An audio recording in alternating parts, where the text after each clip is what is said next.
Alrighty, guys. Good evening. Hope you guys are having a wonderful evening so far, guys. Tonight we're going to be doing more Riftbreaker. I believe we're going to be covering. I believe Overwatch has a launch video or something very weird to launch on Sunday, but I believe that is the case. So yeah, I think that has a lot to do with the blackout on Reddit. So they released it on Sunday instead. Yeah. Well, we'll take a peek at it and see what's going on here. In one moment, I'm going to get my coffee, and then we will get into things. Oh, yeah. Streaming on Kick now, guys. As I mentioned earlier, oh my god, on stream yesterday, a couple days ago, we were going to be streaming to Kick, YouTube, and Twitch. Excuse me, Kick, YouTube, and Facebook. Haven't gotten Facebook set up just yet. I'm trying to get it ironed out on Google and Kick first and see where things go here. But we'll see. Good. Making sure everything's running here. Yeah. Yep.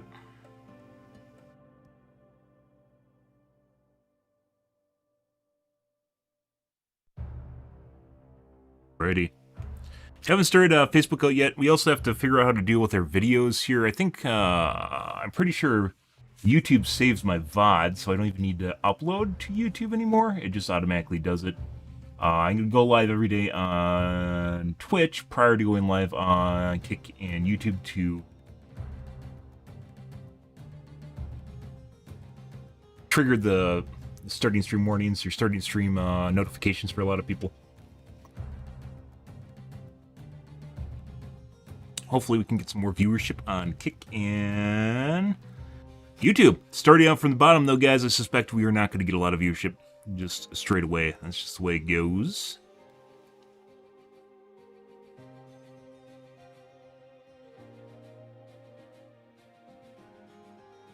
Good.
Good. Okay. Let's get into things here, guys.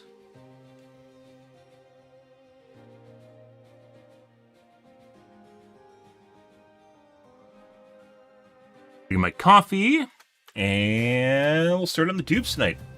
Probably covering the YouTube launch video and see what's going on there. Before getting to Riftbreaker, we're probably going to start a new game tonight. Last night's game, I think, was a little bit too easy. We had to tweak the variables a little bit. Fine-tuning, so we just don't get completely run over, is very difficult in Riftbreaker, so it's going to take a little bit of effort here. Let's see.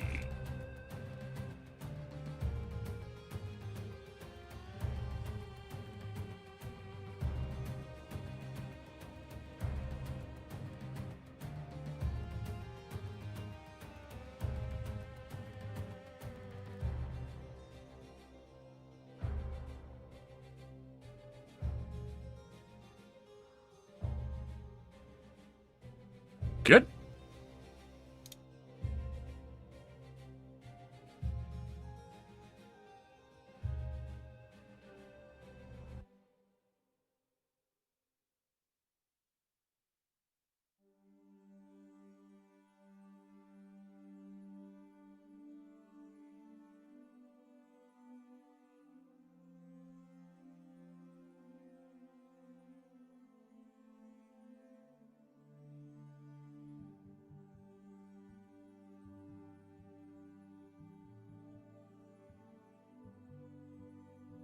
All right, let me get my coffee, guys. Be right back in 1 moment.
Alrighty. What do we got going on here? Oh my god, Project Farm. I love Project Farm. Give my glasses a wash too, guys. Mmm.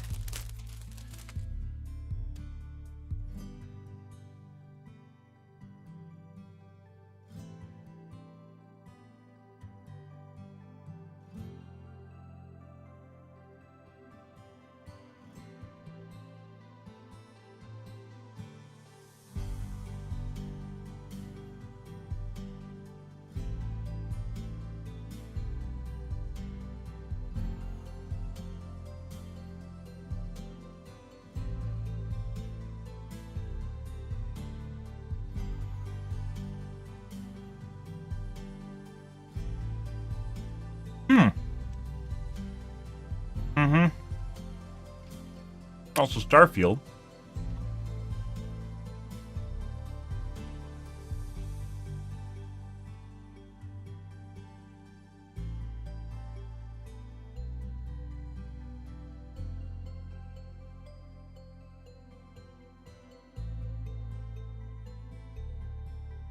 Mm-hmm.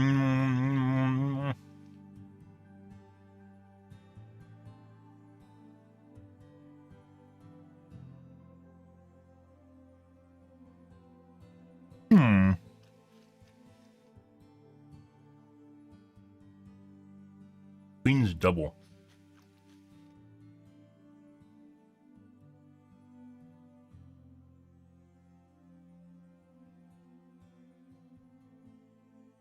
my god, City Skyline, we're definitely going to be playing that.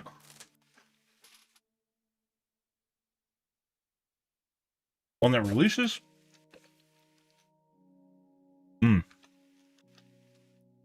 We're definitely going to be playing City Skyline. It is pretty rare for there to be sim games nowadays, guys, and I love sim games so much. Riftbreaker is a break from us normally playing Overwatch, so we will be going back to Overwatch once maybe another week, at the end of this week, maybe we'll go back to Overwatch. And get into some comp, which I've been avoiding.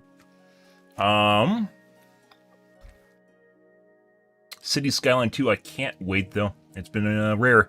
It was really an atrocity that EA killed off Maxis, which is the original creators of SimCity. Arguably a much better version of Cities, or basically Cities was basically cloned from SimCity, more or less. SimCity had a huge backlash on Twitch, though, when it released, because it was multiplayer, and oh my god, you had to be online, shit like that. People just... It's your common rhetoric, just like with Cyberpunk. Cyberpunk 2077 had the same sort of shit.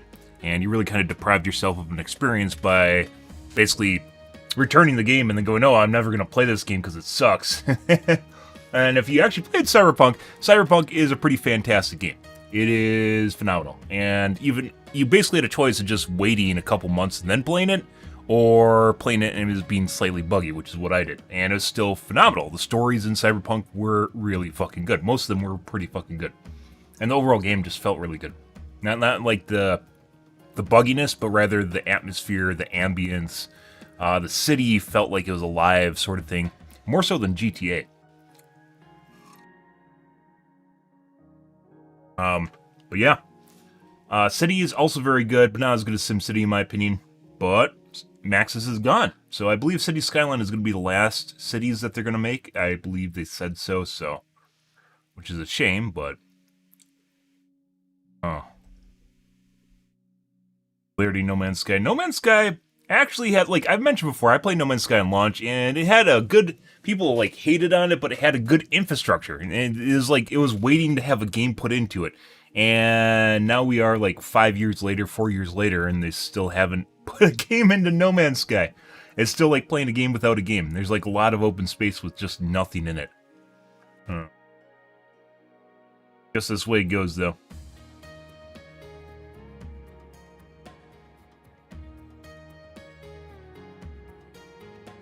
Magneto kills Shaw. I remember that one. That was gory as fuck.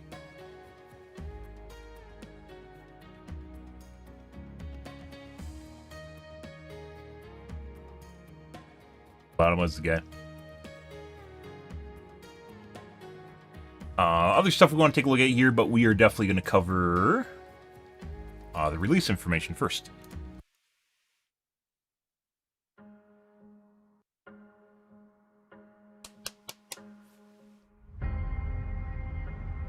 Still have traffic problems the same way that Cities does. Same way Skyline does.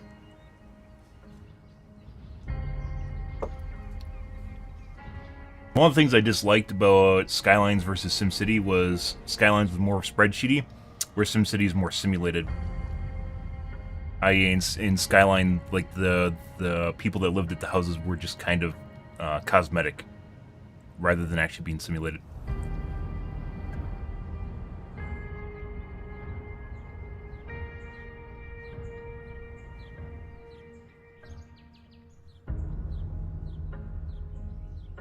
Aww.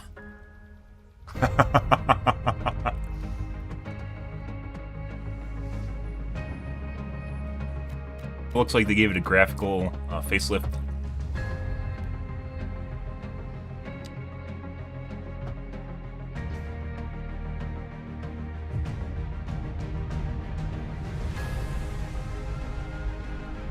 Still gonna play it.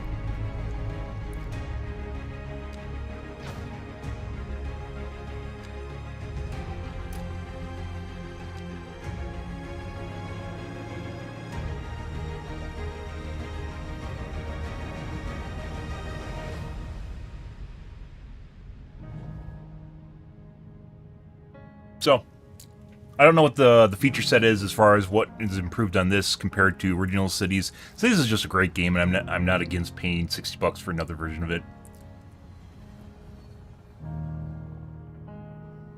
Good. I'll do it. We're gonna do it. We'll do it together, guys. Mm-hmm. Cities Skyline 2. Oh my god.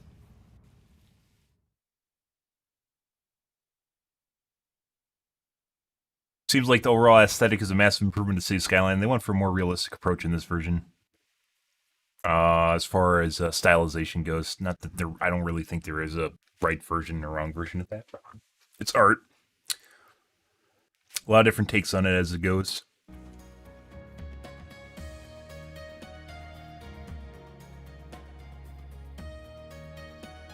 No comments on the roads. The traffic in Cities Skyline. If anyone's played Cities Skyline, you know the traffic just turns into a shit show. The only way to actually help deal with it is roundabouts, and roundabouts will fill too. And then there's all sorts of weird tricks where basically you have to manipulate, like with indented roads, to manipulate the programming.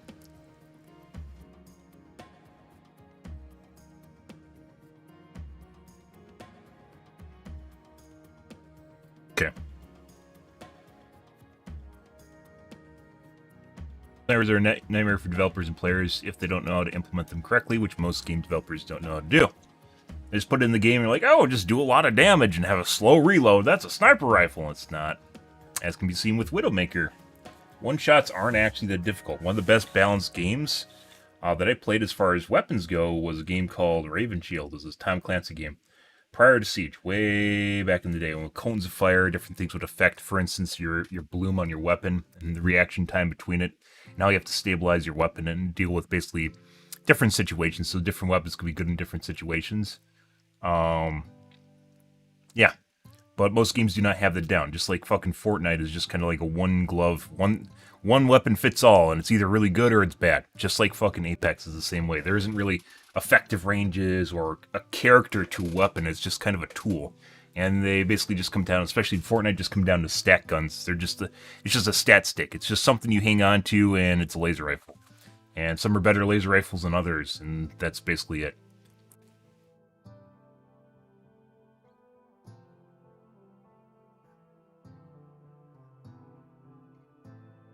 Game developers aren't really good at balancing guns anymore, or weapons in general, which just goes in hand with classes.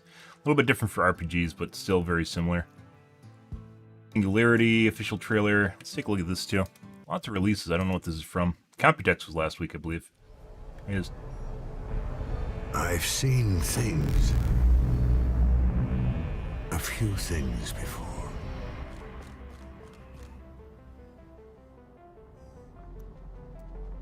Left the sun and moon behind.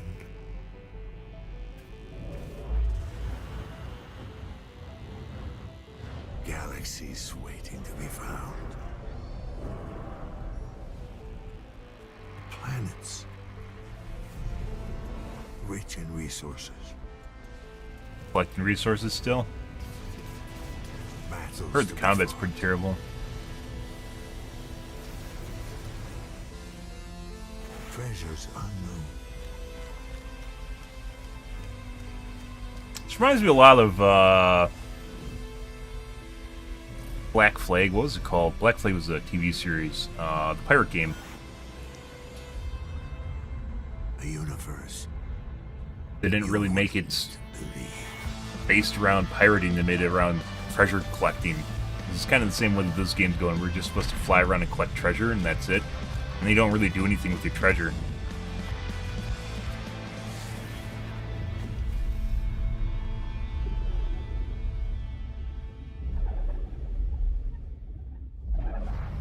Sea of Thieves. Someone played it. Played it on a regular basis for a while. Basically, kept his channel live, and now he's just playing World of Warcraft, I guess. And I don't know, anyone can watch World of Warcraft, to be perfectly honest. That being said, there's lifers that watch Towley do it, so... One of those categories streamers just go, and it's like purgatory. Never-ending purgatory. I guess it's a good place to retire to, if you don't really care anymore, and you just don't really want to try at something. You just zone out and play World of Warcraft. One of the reasons I don't really play World of Warcraft, I do every expansion. We'll play it for a month. This one with Dragonflight, I played for a whole month on Twitch.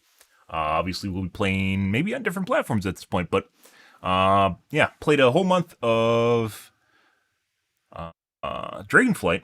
Yeah, it was pretty good. I really enjoyed it. It's one of the better expansions since Wrath of Lich King. So, but other than that, I'm not going to do it full time. All people want to see if they see you play. If they see you play like World of Warcraft, is they just only want to watch you play World of Warcraft. They just want no-lifers that just play it.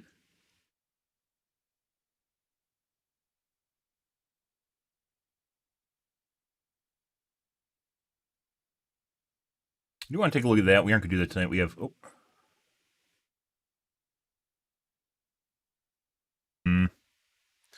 Always weird when that happens. BattleNet.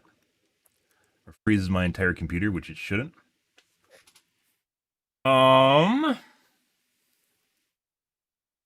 Starfield. I know there's EA. There's an EA something going on today.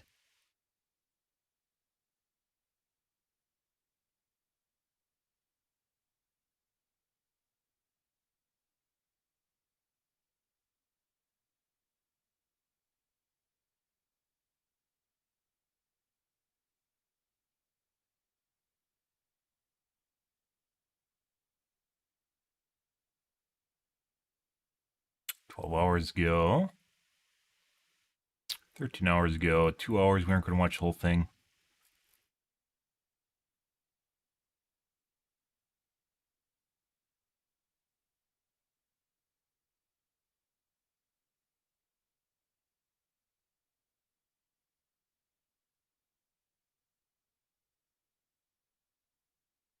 Main one I'm interested in is Starfield, so.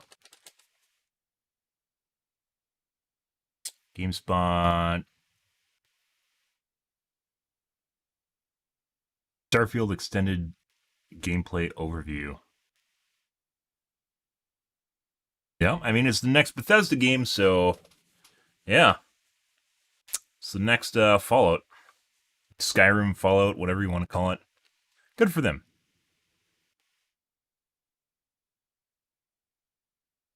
Pretty sure it's Bethesda. Yeah. Take a look at this. I want to take a peek. Oh.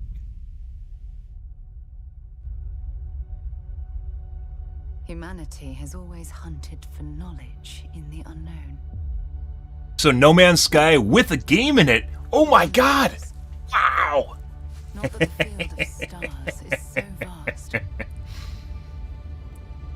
but that we have measured it.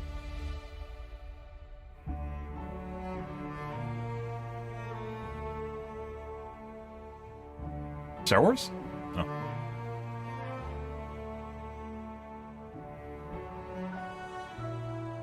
Yep.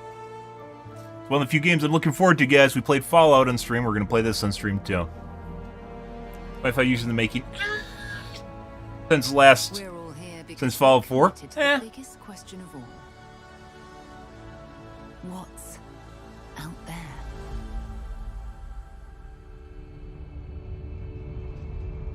Female course vocalizing. How do they know they're female?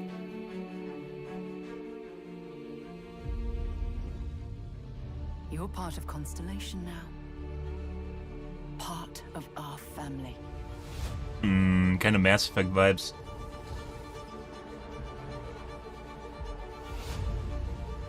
We do not fully understand all that is at work here. No finer group in the stars to be unraveling this mystery. I'll follow you from here on out, Captain. Grab jump is ready. I love this part.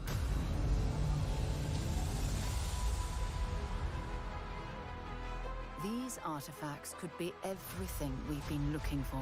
Another great secret the universe is asking us to unravel. Graphical quality isn't actually that amazing. Human settlements throughout the galaxy could... However, the ambience and the setting is very well done, which is a very much Bethesda thing. Still not a Totic, though. Nintendo, Zelda. We are not stopping. Whatever lies at the end of this road will change humanity forever. Welling music.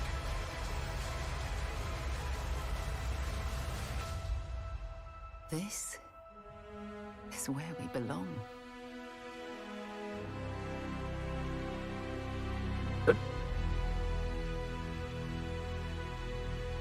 Been a while, guys. Not nearly enough fantasy games, in my personal opinion. After the whole, like, everyone hopped on board with Modern Warfare kind of train with Call of Duty, everything's just kind of been stuck there. Even Battlefield just took the safe route with 2042. Like, they decided that they weren't going to go futuristic scene, right? Battlefront kind of does it, but Battlefront has a shitload of cheaters. Absolutely ruins the game. 45-minute deep dive is well worth watching. We will take a peek. Take a peek here. Now I'm going to figure out how, while we're doing this, I'm going to figure out how to deal with my videos in the background here.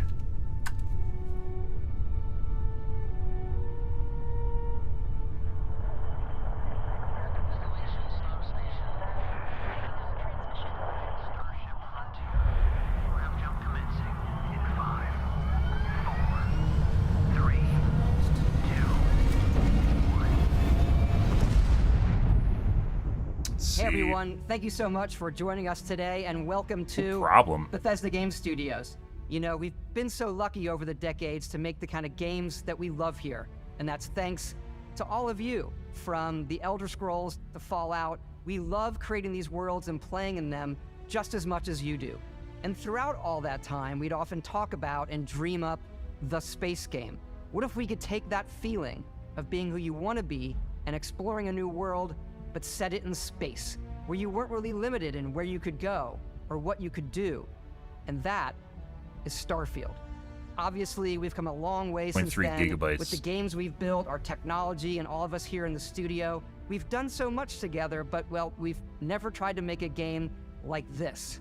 Today, you'll get to hear from many on the team and see so much of what we think makes our game special. So let's jump in and take a look.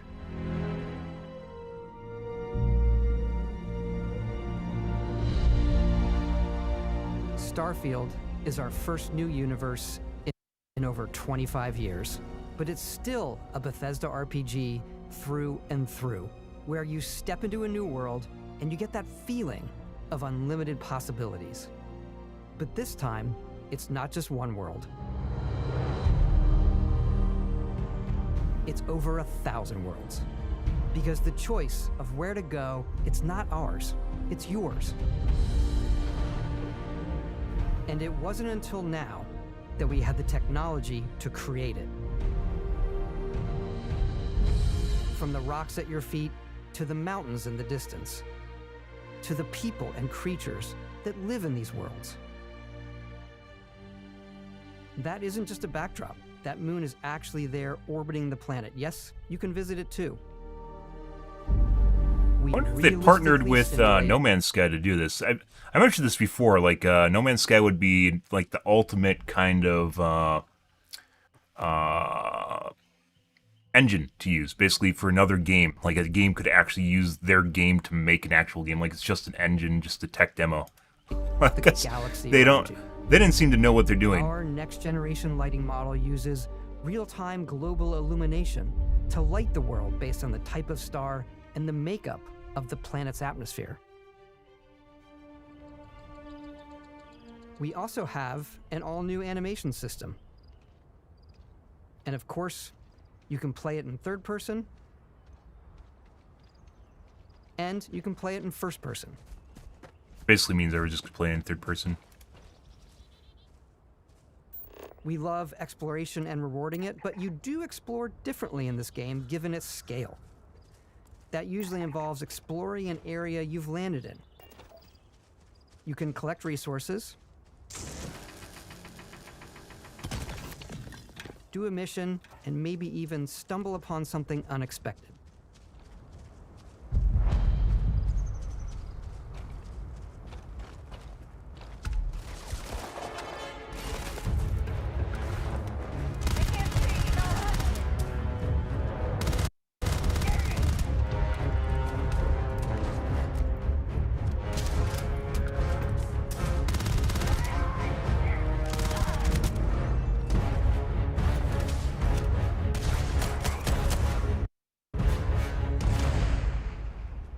Very loud music. Good.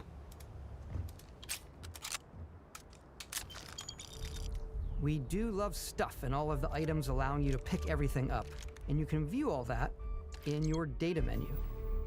This is the hub for everything you're doing, from your skills to your ship, your missions, and your inventory. We love to pack a ton of detail in every object, from all of your weapons to spacesuits to food. We just obsess over the details, and food. We obsess over food. When you're done exploring, you can walk back or fast travel to your ship. We have companions and crew you can take with you. I left Vasco here back at my ship. Welcome back, Captain Howard. And he can even say your name. Let's head out. Oh my. Kick doesn't actually have a tag on YouTube. Our mission was to convey the wonder and Kickgaming, I majesty guess. of space exploration, to evoke the romance of the golden age of early spaceflight. And we've been referring to this approach as NASA Punk. This means a design language where the tech is YouTubegaming advanced, does. yet still looks grounded and relatable. For us, it's that contrast. That's where the visual interest is. Obviously the NASA, which is the rigid, hard function over style, and then Punk, which is all about style. You can see that visual style coming through in your ship. Your ship is your home for you and your crew. And like many of the spaces in our game, it has a slightly retro and analog touch, a bit of lo-fi rather than sci-fi, where everything is well used, worn, and lived in. Alrighty. What's the plan, Captain? This is your star map. It starts with the planet you're currently on. You can see all of its info and resources. You can choose a landing spot or fast travel to known locations.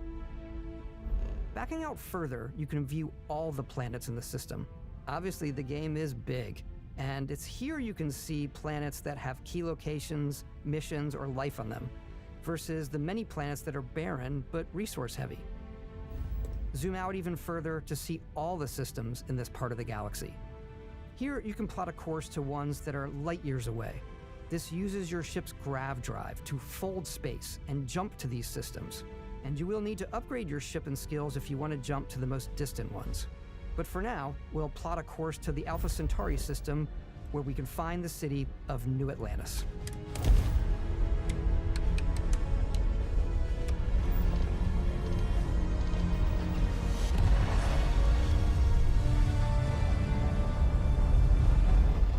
I got everything down here. Welcome to UC Space. I guess it just appears in your live folder instead, which I guess is alright. Scan complete. You are cleared for landing at New Atlantis.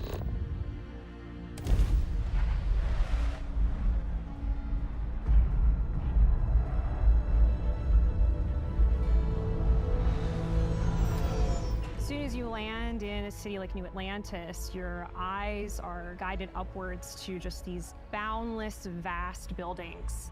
It's the biggest city we've ever made, not just in size, but also in the amount of custom art, crowds, and quests.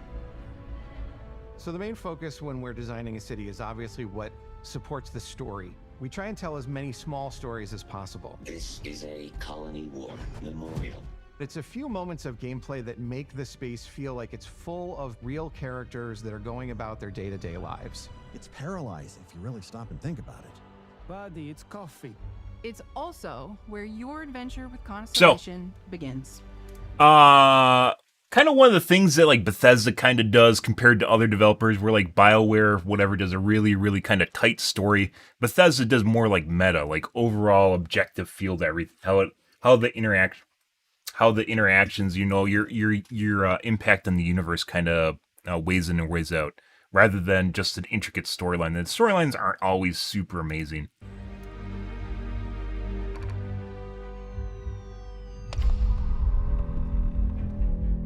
Welcome to Constellation. We have a lot to talk about. By the time you meet them, Constellation is sort of seen as this mythical group. Most people don't even know they exist anymore. They're the last true explorers in the galaxy, and they're trying to find the answers to some of humanity's biggest questions. Looking forward to it, guys. Different, so alien, and I'm certain one of them reached out and spoke to you. the artifact, if you could place it on the table here. Oh my god.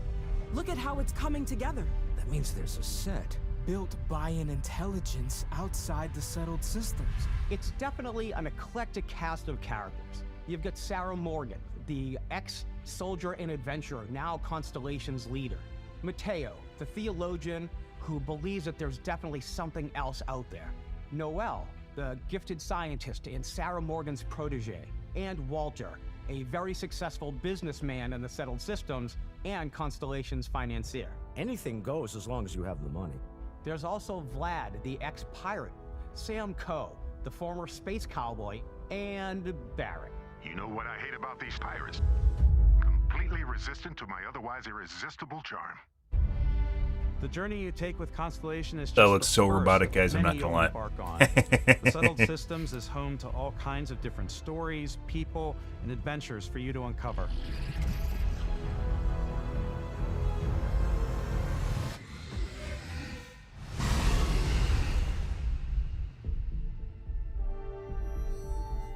The United Colonies is where you'll find New Atlantis, the first major human settlement in space. The people who live here value law, discipline, and the legacy of humanity. They consider themselves the true children of Earth. You ever think of joining up with the Vanguard? Help the United Colonies, even get your UC citizenship? New Atlantis isn't I don't think there's any way to move my the city of Sidonia live Mars streams on YouTube to my videos is is mining there. Facility for the United Colonies.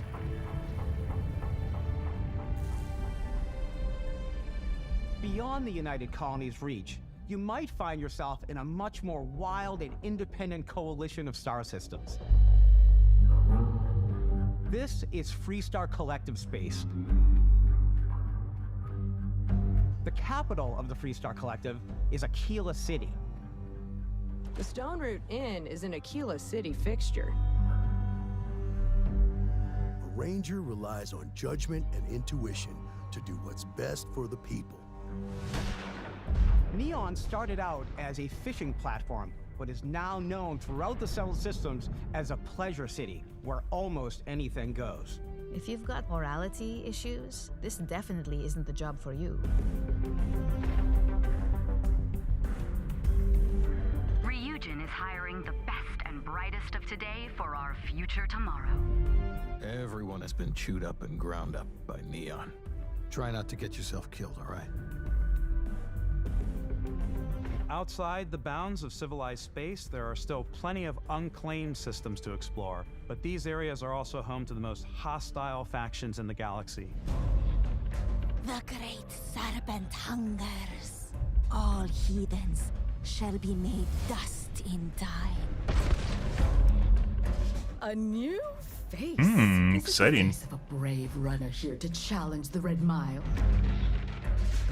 They think the galaxy is theirs. They are wrong. It belongs to the Crimson Fleet. It always has. In Starfield, we're pushing our cities and settlements further than we ever have before. It's all there, waiting for you. A slice of humanity's future. So, ready to get out there? Mm-hmm. Throughout the galaxy, there are so many things to see and stories to experience. But the most important story is the one that you tell. I'm the type of person who spends hours in character creation, and I think people are going to be really excited when they see all of the improvements we've made. One of the biggest overhauls was done through our character generation system. We scanned a wide range of faces from different age groups and ethnicities, and by mixing and matching out that data, we were able to create highly detailed and diverse characters. We use that exact system to create all of the characters and NPCs you're going to see in the game. So any character you see almost always is a character you could make yourself. So instead of just making random characters that don't exist in real life, they scan people into their game to have diversity? What? I guess. I guess, you know, because fake characters are not diverse or something. Come on. That's a weird one. Okay, take it easy. You were out cold. No physical damage. Mentally, the jury's still out. You know who you are? New recruit for Argos Extractors? Ring any bells? Any of this look familiar? You start your character creation journey as though you're cycling through employee records. You'll pick from a lineup of 40 presets, and that'll be your starting point. Your journey from there can be as detailed or as quick as you want it to be. This new system has more to offer. This is one of the things I kind of don't like about video games, though, too, is where the character customization is so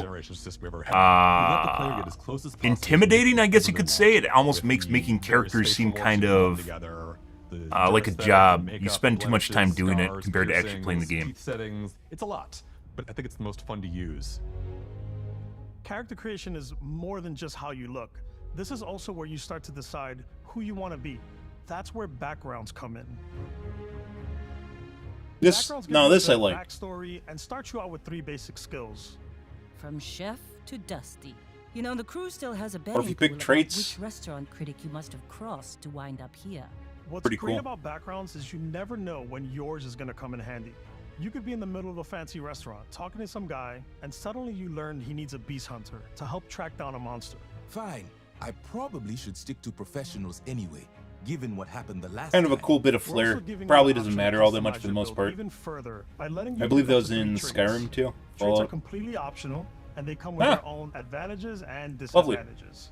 You could choose to meet your biggest fan. By Vectera, by Vectera! Is it really, really you? He'll join your crew, and he'll give you gifts if you're willing to put up with his constant commentary. I can't believe I get to stand near you, breathing the same air. I've got to have every My favorite trait is kid stuff. You have to pay some credits to support your parents, but they're very sweet, and it's really fun to go visit them. Honey, we got ourselves a visitor. Oh my god! I came across some hostile zealots in space, but because I had chosen a trait that made me the same religion as them, I was able to get by without any issues. There's another great one that gives you a damage buff when your health is low, but mercenaries will randomly show up and try to kill you. No matter what you choose, there will be plenty of ways for you to tell your story. And if you want to remove a trait, there are ways to do that too. What a view! It's a feast for the eyes. Off we go to another adventure. We'll let you discover that on your own.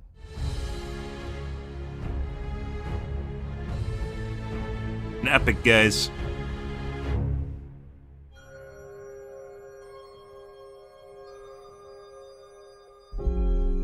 Once you've built the perfect character, that's when your journey can really begin. We took what we loved about skills and perks from our previous games and put them together to create an all-new skill system. Each time you level up, you get a skill point, which can be used to unlock or rank up skills. Ranks are unlocked by completing challenges associated with that skill. Challenges become increasingly difficult as you work your way to higher ranks. With our 5 different skill trees and 4 ranks per skill, there's a lot to choose from. I like the xenosociology skill because it lets you mind control aliens. Ah, pet tamer. Boost pack out of the gate. I'm boost packing everywhere.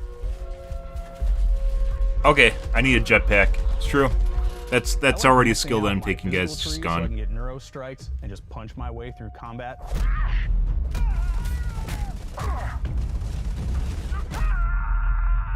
That one's a lot of fun. Invest in the skills that suit your playstyle. I'm very much a stealth player. So, I'm out there pickpocketing everyone. My favorite part about being stealthy is slowly creeping through vents like you're in a movie, and then jumping out and springing on people. Whenever possible, I like to talk my way through situations. Rebel Alignment, not Rebels. Imperial. That's Imperial symbol, right? I'll issue you an access card. I'm more of a run and gun player. I like doing the death from above thing where I boost Yeah, back over Imperial. guys and I throw landmines at them. Actually, I don't even know if I'd pick a jetpack. Jetpacks in combat, kind of pointless. I like blowing If stuff you can't up. fly fast, you're just gonna die. Maybe you can fly fast, I don't know.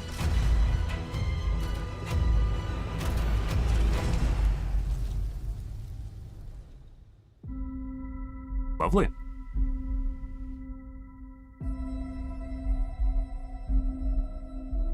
Exploration is a key aspect of all our games. In Starfield, there are full star systems with new life, resources, and adventures.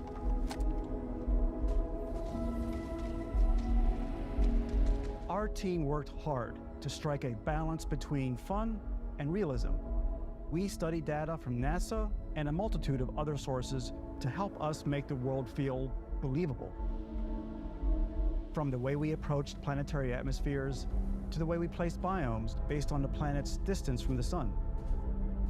Once we had created a grounded world, we could start looking at all the things that make that world fun. When you leave a planet and head into space, you'll be navigating asteroid fields, having chance meetings with interesting strangers, dogfighting in space, and exploring derelict ships.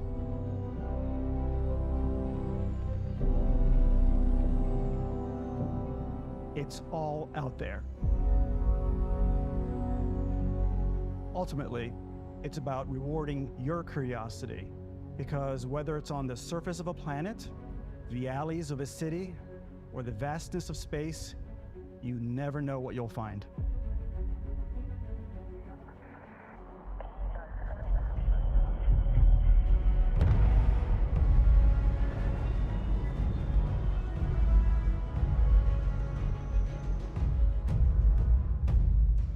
Space exploration is possible thanks to your ship. Your ship is almost like having another character or home you can make all your own. I think you'll be blown away by the amount of stuff you can do. You can buy a ship. I'm sure you can find something you like. Customize and upgrade that ship. And hire a crew to keep it up and running. Another thing I don't really like, I mean, it's kind of like, it's like a wet dream for a lot of people just to make their own ship and make it look like whatever, an abomination that flies through space, but maybe they'll have some presets that just make it pretty easy. But once again, another part of the game that almost becomes intimidating because there's so much fighter that's perfect for bounty hunting. Customization to Then it. you might round out your ship roster with a hulking space freighter to run cargo missions, or even do a little smuggling. For now, though, we're going to take our starting ship, the Frontier, and make some changes. You can customize and upgrade everything. It is actually you see pretty here. cool. If you could spend so much We have time two fucking around ways with to this, do that. which is also kind of why I don't You like can it. It's 'cause quickly it's time upgrade sink. individual systems I'm allergic like your after playing World of weapons or Warcraft, guys, and shields, doing dailies. or you can deep Decades dive into your ago, ship builder mode. decades ago. Here you can I'm change allergic to dailies. anything, from the systems If to I the have to look work and to layout. play a game, that's generally not Adding a what new I'm habitat after. module So. can give you more room for crew. Adding No. cowling can change your ship's overall silhouette. An improved grav drive allows for longer distance space jumps.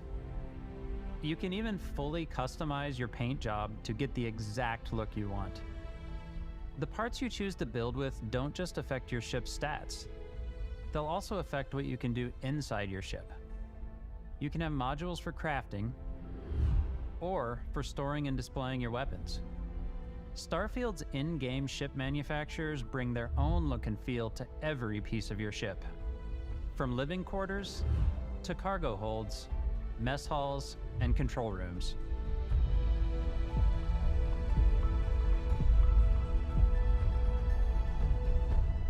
Our modified Frontier is a practical ship, but with a little creativity, your ship can look like almost anything you want. It's a bit odd, but one of my favorite ways of customizing ships is I make them look like animals. The HMS Platypus, as I called it. I mean, Where it had that's like, not giant necessarily a bad way of doing things. And we've done spiders, we've done mechs. So it's really whatever your imagination is. And while you can build your home among the stars the way you want to, you're probably not the only person who will call your ship home. Ready to lift off when you are, Captain. Engines ready. The Frontier is fueled and ready, Captain. Some of the members Pretty cool of stuff, guys. Constellation can join you on your journey. These companions can serve on your crew, and they'll always Still be getting your stuff one sorted side. out in the background here with Until we either find an multi-streaming. artifact or this lead runs dry. We want to do Facebook gaming, but also companion it seems a comes little with bit their own different than valuable skills YouTube for your and ships and Kick outposts. and how they do stuff. As well as unique quest lines. Good there. Eventually, some friendships might blossom into romance. Doing uploads. I think what I'm gonna do is I'm gonna re-upload my video from a day earlier to Twitch. Except you.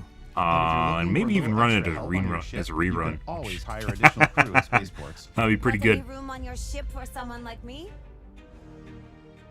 You'll also meet potential crew members out in the world.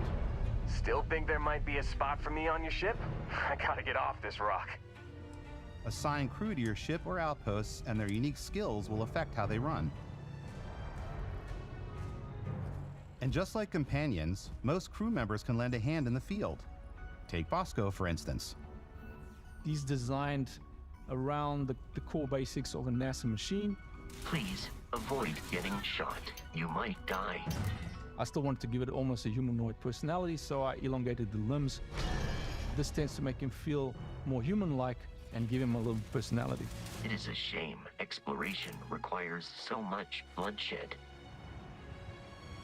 Using the shipbuilding tools and crew selection features in Starfield, you'll be able to build and captain the ship of your dreams. And now, let's take to the sky.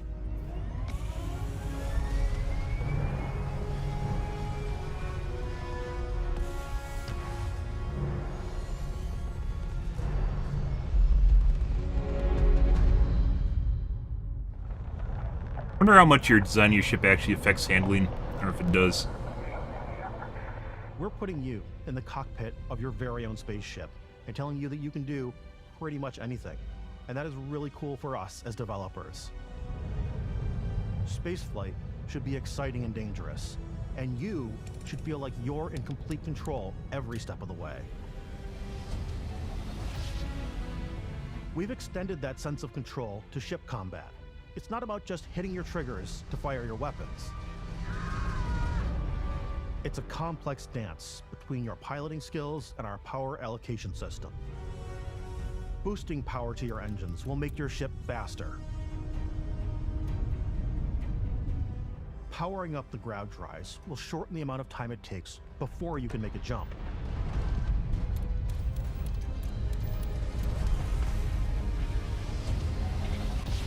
And moving your power to your weapons and shields means you're ready for a...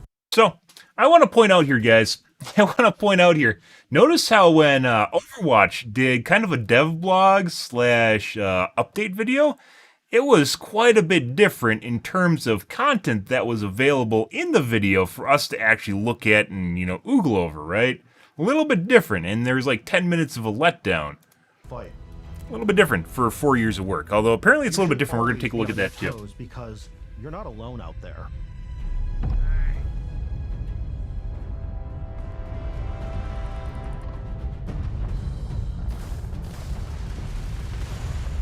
Aim assist. Unlocking the targeting control system skill will allow you to zero in on specific subsystems of the ship you target. Oh. This is like the in Fallout where you have the ability to attack certain limbs and areas. I think this is actually this is cooler simply because it's After destroying an enemy ship, you can loot the remains from your cockpit. You can always turn any ship that engages you into scrap. But you can also take a more personal approach by docking with the enemy vessel and boarding their breaching ship. ships. Although this seems like a pain in the ass if it yields the same result. Slave trading? There better be slave trading. There probably isn't because we can't have slave trading in a modern video game. That wouldn't make sense. Once you've taken control of an enemy ship, it's yours. Add it to your fleet and retrieve it at any spaceport. What about the crew? But space is way more than fighting for your life. You can't have that in a video game. Just like when you're planetside, there are plenty of sights to see and stops to make on the way to your next adventure.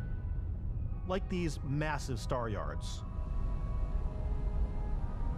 Walk the halls, talk to the crew, maybe get talked into buying a whole new ship. A civilian in my star yard. Let's see about getting you a proper ship, one worthy of you. Maybe you'll dock with a gigantic battleship, like the UC Vigilance.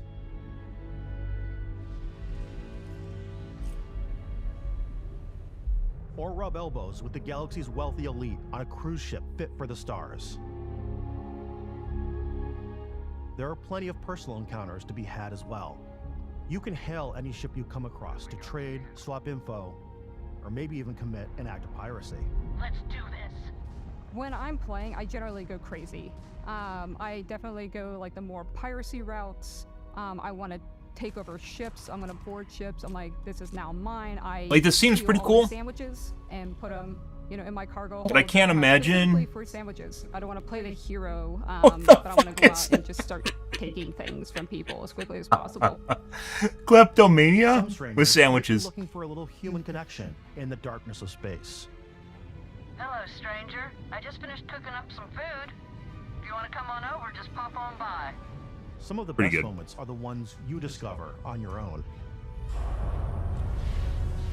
The thing I love most about Starfield is that it is a Bethesda game through and through.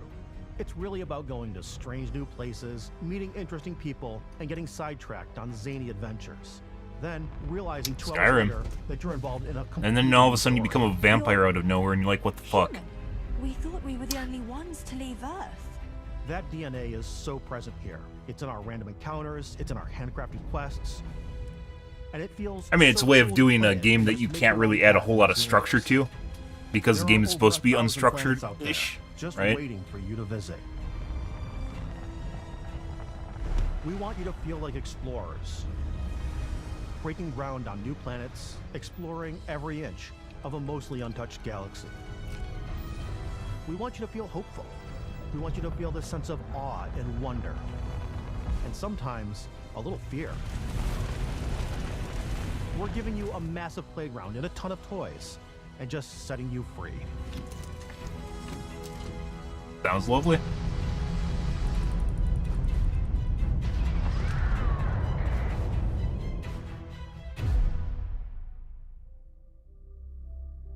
Hey everybody, we've shown you so much stuff, but we thought we'd just take a little break and show you something a little bit different. You know, we put so much detail into our game worlds, and we I think they love need the strings opportunity to strings bring that attached into the real to world with pins. our collector's editions. And for this game, we've done a watch. It is the Constellation Explorer's Watch. This is the watch that you actually get in the game that acts as part of your HUD, where it's the compass and then environmental information. It connects to your phone to give you notifications and other information. They made a smartwatch. And we've also designed this really cool case that it comes with, Istvan. Yeah, we really took as much care and designed this case as we did the watch. Our attention to detail in the game totally translates to this. Inspired by the cases that the astronauts used during the Apollo era to bring back samples from the moon. It's got an intricate locking mechanism, authentic, heavy, comes with a Constellation patch, NATO strap. $400. and overall functionality and $300. capability of $300. this is something that would exist in the world, in the Starfield universe. Oh, and hey, take this. You'll find it very This, useful I assume out this is for a special version of the game. there. The time. We actually have something else. Now that we're part of Xbox, we get to work I mean, with if the they do amazing this, it should people on the 100% Xbox sync up with hardware the game team, while and you're playing together it, we to be have created perfectly honest. This custom limited edition Starfield controller. It's awesome. It is now, you know, our favorite controller. I think that'd actually be the coolest part of it, is if it actually synced with the game. And not only that, we've created the first ever custom headset with Xbox. And this is a perfect pairing with that controller. Control, this is Constellation Starship Frontier. All ready to start on your signal. Steady till ready. Coordinates input. Plotting jump course. You mean special editions of a game are actually going to have value? No way.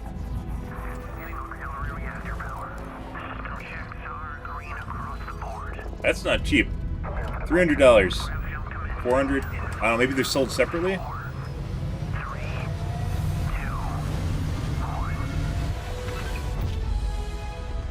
Controller obviously wouldn't be that big of a deal. Headset is something very special made. The watch especially. Extremely special made. Might just be selling it alone. In every one of our games, we always put so much care into all those little details that breathe life into our worlds. But Starfield isn't just a Bethesda Game Studios world, it's a Bethesda Game Studios galaxy. So why go this big with Starfield? Because we want to give you freedom on a galactic level. The freedom to experience both the exciting planets and the quiet ones. Scanning a planet like No before you Man's land Sky, is it's a literally great way No to Man's get a Sky with peek stuff at in the it, guys. available resources you can use for crafting, building, and customizing. I think Lovely. what's cool about this whole system that we generate the planet itself as a procedural content, but the handcrafted content itself comes as the player explore. Our system builds a planet. This totally as the feels player like they approaches use it. No Man's We Sky's stitch engine. together a block of terrain.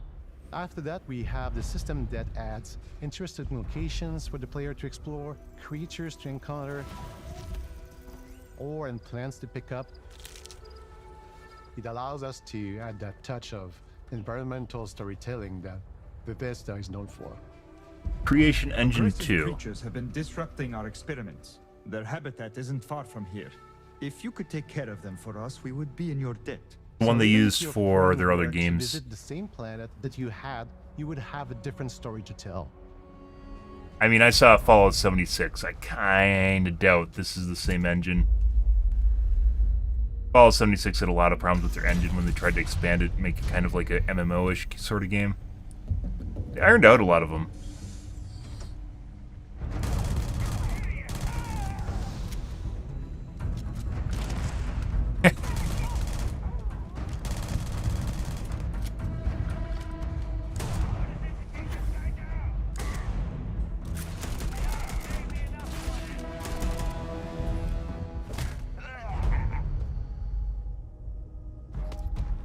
It's completely up to you how you want to interact with each planet, whether you want to explore and see what you can find, harvest resources and be on your way,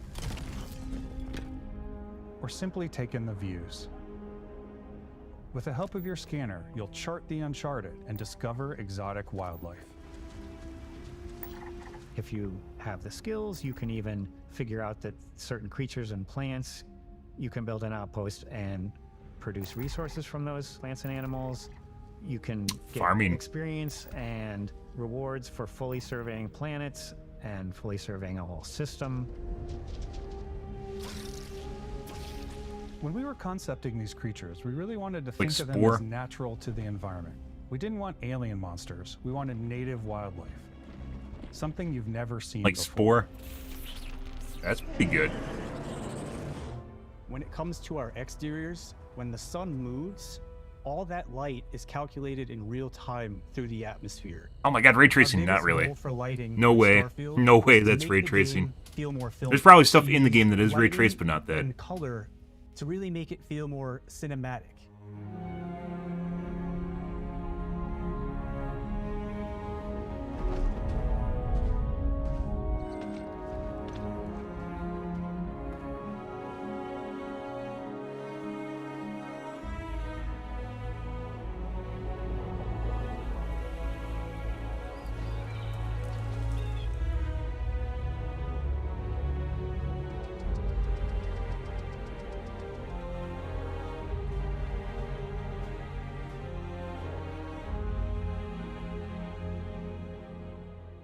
After some exploring, you can find a spot to set up a base camp.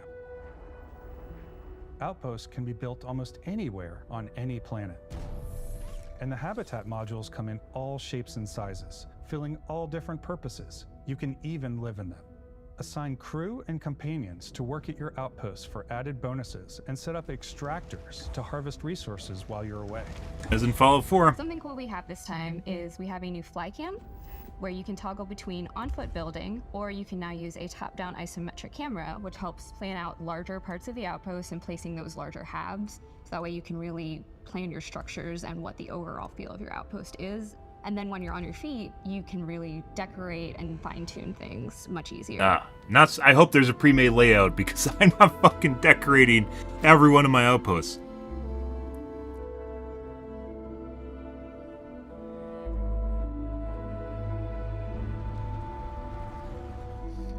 I mean, pretty much all this is optional. This is like one of the weird things. It's like, if you guys play the Jurassic Park simulator game, one of the downsides to it is just they spend a lot of time with like fine-tuning like ultra levels of detail in like running this kind of like meta park, right? Like simulator. They had like all these tools to fine-tune all the little bits of the dinosaurs. But then like overall, as far as the game goes, it was work. It was so much work just to play the game. You know, like playing like Sim City, only you had to go in and play like the Sims with every single one of the dinosaurs. You know, that's not, you know, if it has the option of doing so, that's fantastic, because some people like doing that. But like most people playing the game don't want to spend all their time like pampering their dinosaurs, you know? Resources you find. So I hope it doesn't really matter, but it might. Mod your weapons to adapt them to your playstyle. Different weapon sights and scopes, larger magazines, a selection of grips and barrels, different ammunition like explosive rounds. All you stealth players out there will surely need a suppressor. You can also choose to go hands-on with melee weapons.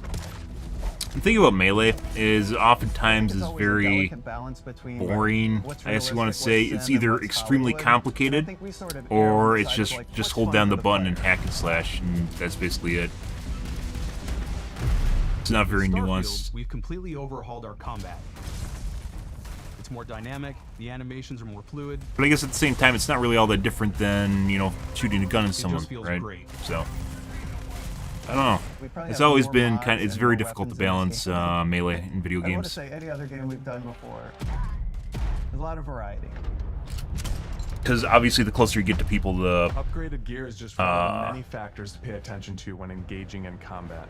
You may need to switch things up based on your environment. More difficult it is to survive. Gravity is different for each planet, and boost packs are excellent. Then if it's too good at survival, then you don't really have any risk associated with going in the first place, right? Giving you an edge in combat. We'll see. Bethesda games aren't really top tier for balance, but it's a single player game, so really does it need to be? Not really.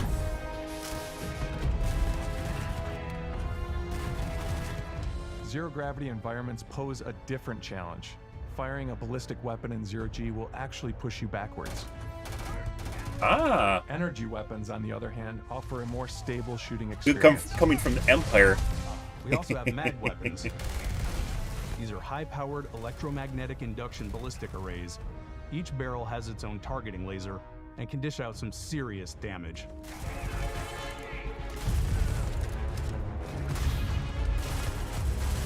Like a laser shotgun? You want to get up close and personal with your own two fists, or you like more compact weapons like pistols and submachine guns, or maybe you prefer something bigger. I don't think pistols are oftentimes done well in video games, mainly because they're just like snipers or an SMG, where there should be an auxiliary weapon that you pull out basically when you run out of ammo or something like that. Which Battlefield did, I don't know if they still do. It's almost always faster pulling out a pistol than it is to reload.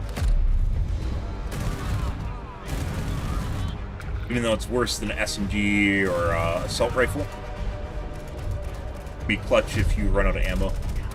Which is basically the way handguns are in real life. Well, in military, that is.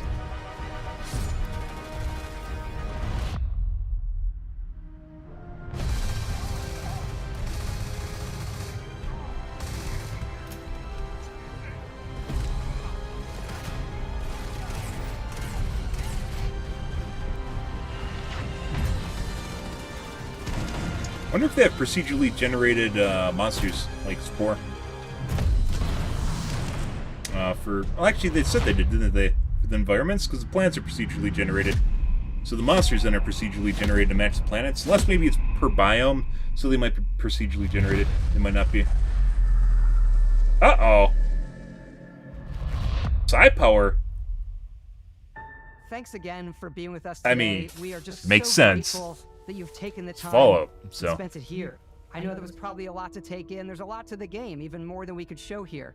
You know, as we Pretty play cool. it, we're always sharing these unique and special moments that only a game like this can bring. When did when did Fallout 4 come out? 2018? Really is the people here. This game is a reflection of the 2015. incredible and passionate team 9 that years made it. ago. All of them But then there's also something Fallout special 76, of so that doesn't themselves count. into it. So let's hear some of their That's favorite probably moments. that is 2018, so 5 years ago. I love the way that our final combination of all the new tech has But I come wouldn't really together put it on the to same create line. some That of was the more of an beautiful expansion pack for sunsets and Fallout sunrises 4. we've ever So had maybe in it's our about 9 games. years, where they just been Fallout 76 was kind of like a cache infusion slash expansion pack. I like to use our photo mode to take rock star photos. No. I just love that constant feel. Who of uses photo mode? discovery, and Someone wow, does, I can't actually. She believe does. There's more here. I'm That's most excited kind of about our interesting, outpost but building systems. My favorite part is every time you step out on a planet, it's a unique experience. Spore was good at that. You spent all this time building Not your just ship, Spore, and you sit No Man's on Sky. the No Man's Sky was landing very pad. good at These things are that. Basically, every time you get out on a gigantic. It's the kind planet, of it's thing like a you just breath can't of get fresh air. anywhere else. But then They're the air talking gets about immediately seeing a staked, tower over and it in might the be distance toxic. and going, Because there's usually "Hello, nothing there. here." I And can also, make it's an that alien jump. planet. My favorite part is biomes, spaceships, Audio design, planets, the day-night cycle. those details matter to me. Diplomacy, exploration, Freedom, the ending. Basco, obviously. I love the robot so much. The incredible amount of worlds we created. Sniper rifles, come on. lever action, rocket launcher. Brain sprout. I laugh, but some people might find creepy. I don't know. I know it's right, Ben. The thing that I enjoy most about the game is the freedom to be who you want to be, do what you want to do. It's what you've come to expect from a Bethesda title, but on a much bigger scale.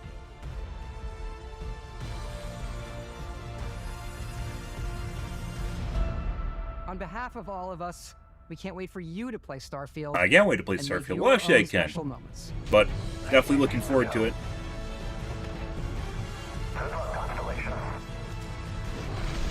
At least when it releases, guys. Hopefully it doesn't interfere with cities, because then we'll have to make choices.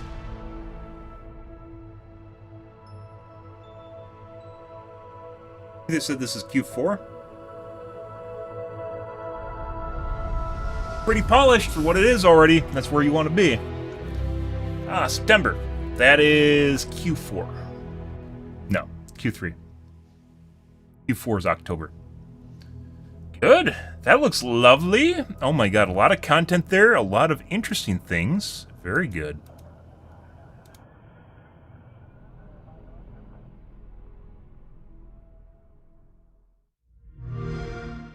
Play it day one with Game Pass. With Game Pass. Okay. Well, that took some time. Very cool. Well, worth taking a look at. I believe there's an Overwatch. Twitter Overwatch. Also my Twitter, because it's fantastic. I believe there's content releases, because Reddit is down right now.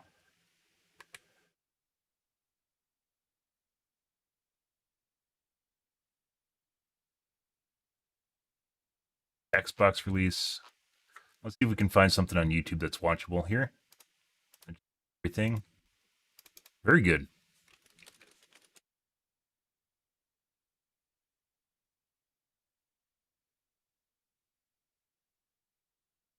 Patch notes for Widowmaker. Good.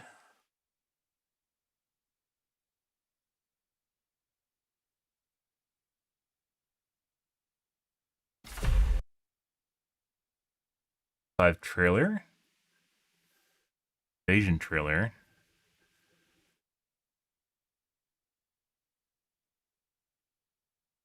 Invasion is just their, I guess it's updated.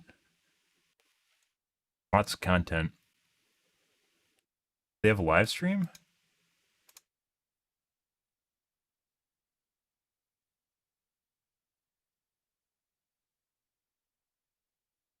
Part of a showcase?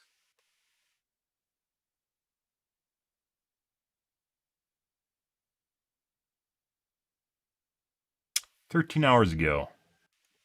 Invasion.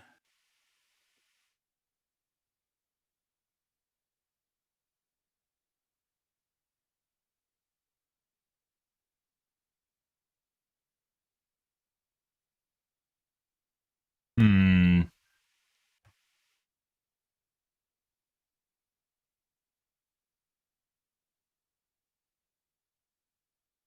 Xbox Game Showcase. I think this is just the same thing. It's 2 minutes as well. Video. Take a peek here. I guess we'll go through their Twitter.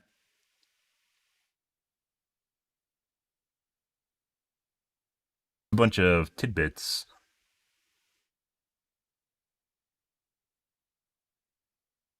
Story missions. This is just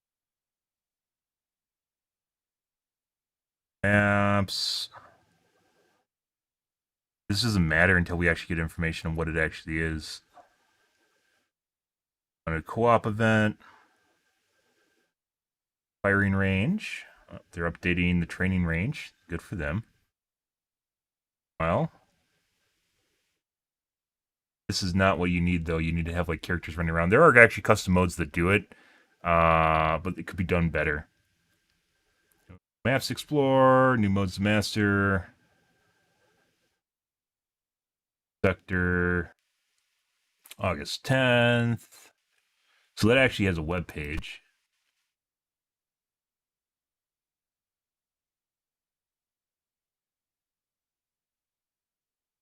Like, I don't really even know how to react to this. Like, this isn't really even just respond to this because it's not even really like a news release. It doesn't really have stuff attached to it. It's just, hey, here's one sentence and look at this picture.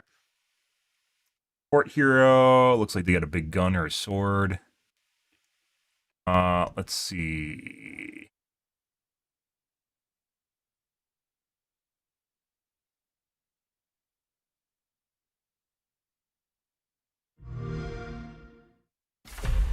CSIS Unit 37. Yeah, so we can't go full screen on that. There we go. Let's make it embeddable, but not actually be able to go full screen on it. Good. CSIS Unit 37. Toronto is under attack. By Null Sector. There's something Null Sector about Null Sector this time. Null Sector! But we were all playing Overwatch this entire time. They need our help. People are answering Winston's recall.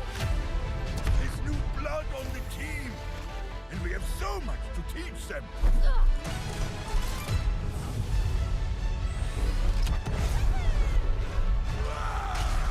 If we can stop Null Sector, maybe we can save the city. Coming through! Been a while, Vivian. As if I didn't have enough problems already. So we fly up there, smash through anything that gets in our way, and punch another business. I hate to interrupt the moment, but I'm picking up reports of more attacks in other cities. It's a fight they want. I say let's give it to them.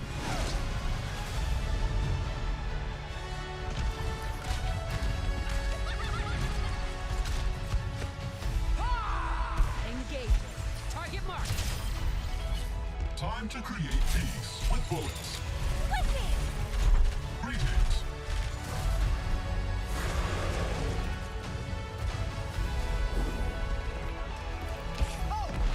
Music's flowing, guys.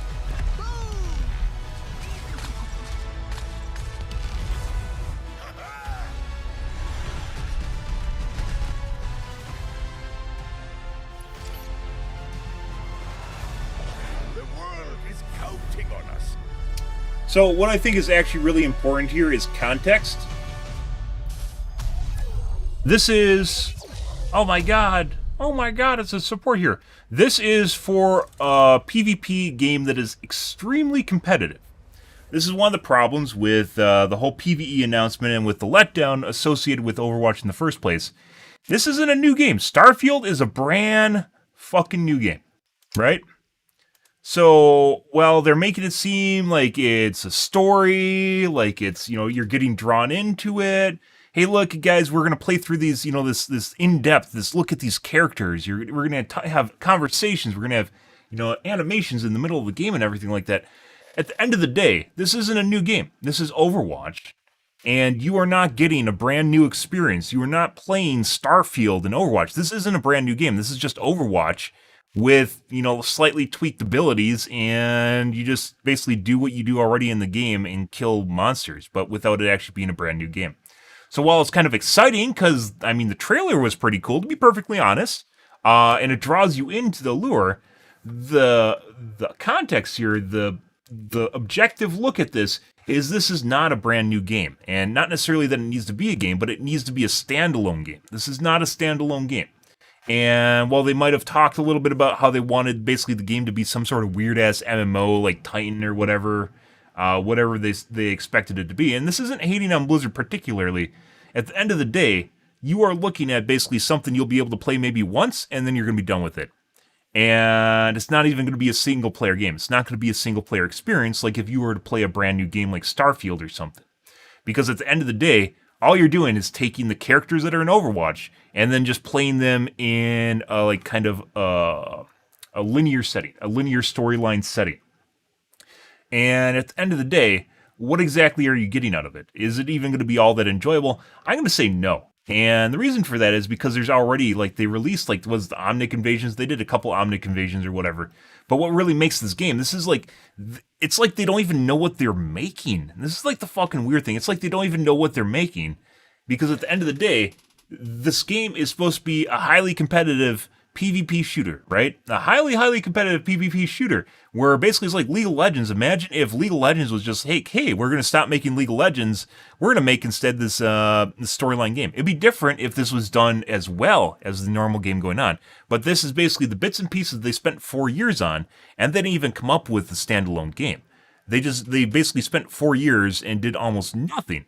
And while there is a storyline here, while the characters are talking to each other and interacting with each other, that's not Overwatch. That was not the game that people wanted to play. Sure, would it be great as long as it? Sure, would I play it as well if this was a standalone game? Yes, I would. But it's not. This is a random, not even DLC for a highly competitive first-person shooter at the expense of the first-person shooter itself. This is the fucking weird part. This is weird. They're diametrically opposed, where they took the development team and they're like, hey, let's just make this storytelling adventure and just say fuck it about the original game that we made that was popular. And I mean, what are you going to do? I mean, it's cool and everything. The characters are talking, they're interacting, the music's playing in the background, Lucio's running around, there's facial expressions, the characters are working together. But at the end of the day, this is still Overwatch. You are basically playing a storyline mission in Overwatch at the expense, because apparently they couldn't do both at the same time. This is not a separate company that made this game. It's not a separate development team that made this. Instead, this is the Overwatch 2 development team, the Overwatch development team that made this. And this doesn't matter in terms of Overwatch. To be perfectly honest, you could pay for the DLC here. You know what? I probably would. If this was something separate that you could tack on to Overwatch 2 at no expense to Overwatch 2 or Overwatch 1, I probably would have paid for the DLC. And I don't know why they didn't just do this as a DLC for Overwatch 1. Got me, and instead they had to make Overwatch 2, which didn't really accomplish anything at all. And here we are. This is what we made. So, story missions, whatever, right? But the cinematics, you look at this, they're actually doing stuff. There's cutscenes going on here, but this is just Overwatch. At the end of the day, all this is nothing that people are playing this game for.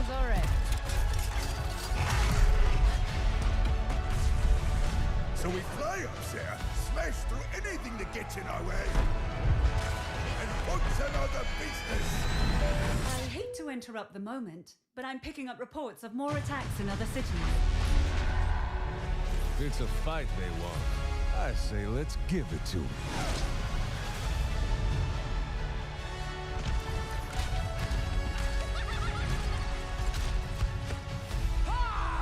Engage. Target marked.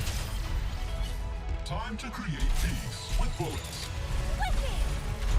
Greetings.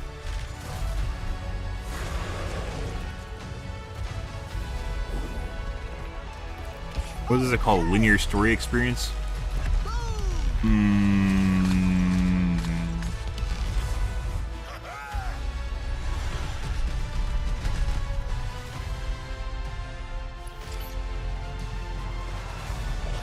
world is counting on us.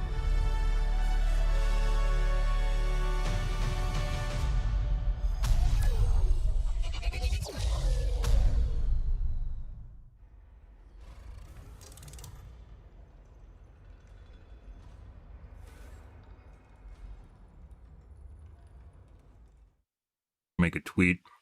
Let's make a tweet.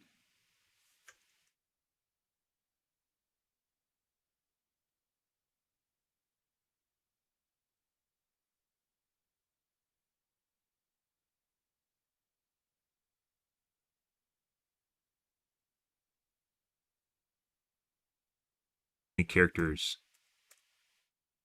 Leaking out those last couple characters. I have Twitter Blue guys, and it definitely seems like if you use the extended post format, it is like the impressions you get is actually lower, which is weird. It's like you pay to have the ability to tweet longer, but then at the same time, if you actually tweet longer, it hurts you.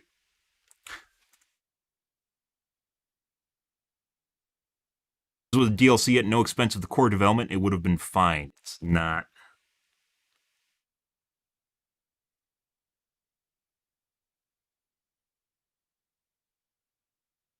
Initial reaction to that. I don't know if I want to do a react to react. I saw XQC's bid in there. But yeah, it's interesting. It's cool, but this is at the expense of the core gameplay. And that's not really, I don't think, what anyone was after, to be perfectly honest. If this was a DLC made by a separate game company, sure, whatever, but it's not. This is made by their core game company instead of their competitive FPS. They decided to make this, so. This is the same stuff. Let's see what else they have on their Twitter. So the trailer, which is what we just watched. I mean, it's a cool trailer, but you actually have to consider what you are getting instead of what you could have got, right? And that's where we're at.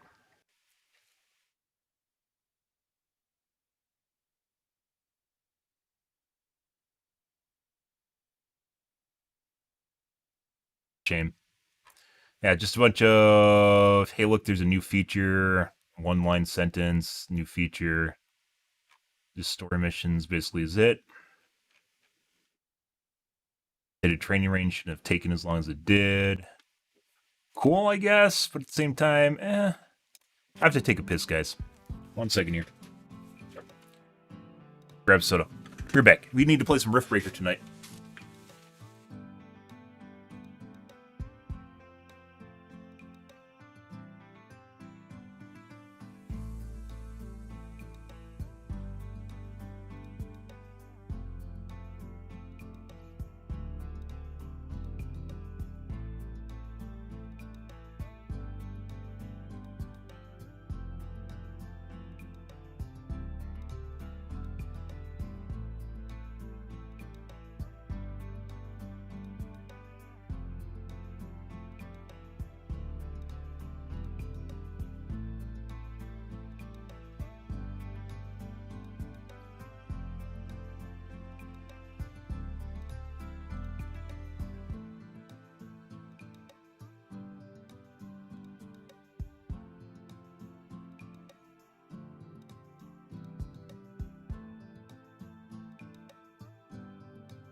Alrighty, guys, 1 second here. I got something going on.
Alrighty, guys. Sorry about that. Okay. So we do want to play some Riftbreaker here tonight. I wanted to cover the new stuff that's released by Overwatch. There wasn't much there.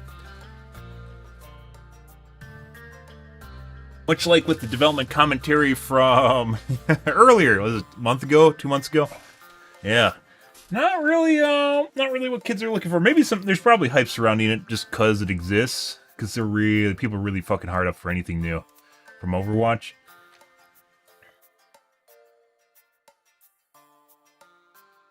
Actually, let's look at this because there's actually something here. Take a peek at this. Since this is more like a news release, we need Charles here to break the news to us from the BBC, straight from the BBC.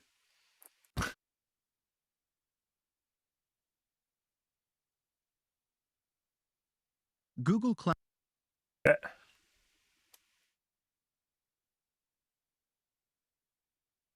If it's a fight they want, I'd say let's give it to them. The world has been thrust into chaos when a global invasion by a rogue group of machines threatens humanity, and it will be up to a new generation of heroes to save the day. As revealed during the Xbox Games Showcase, starting August 10th, players on Xbox Series X and Xbox One will be able to answer the call in exciting story missions featuring many heroes in Overwatch 2. This is Overwatch 2's biggest update ever.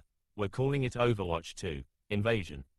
Overwatch 2 is Blizzard Entertainment's free-to-play, team-based hero shooter set in an optimistic future, where every match is the ultimate 5 versus 5 battlefield brawl. You can jump into the action now as a time-jumping freedom fighter, a beat-dropping battlefield DJ, or one of over 30 other unique heroes as you battle it out around the globe in exciting PvP battles, or join in brand new story missions launching August 10th. Overwatch 2 Invasion brings new story missions, a new season of content to unlock, an all-new PvP core game mode, new ways to build on your skills with your favorite heroes, a brand new support hero, and more. And if you have Xbox Game Pass Ultimate, you'll be able to unlock all Overwatch 2 heroes when you pick up the Overwatch 2 New Heroes Starter Pack, included as part of Game Pass Ultimate perks at the start of Overwatch 2 Invasion on August 10th. Huh?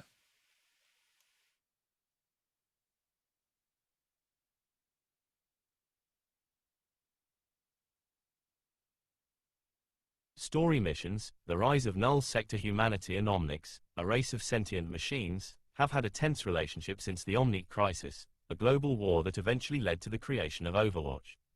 Years later, Overwatch disbanded, and now the world is under new threats.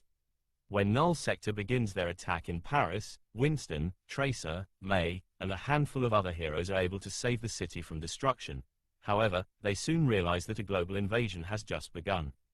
The forces of Null Sector are bringing utter destruction to many cities and have a secondary motive to kidnap innocent Omnics for an unknown purpose.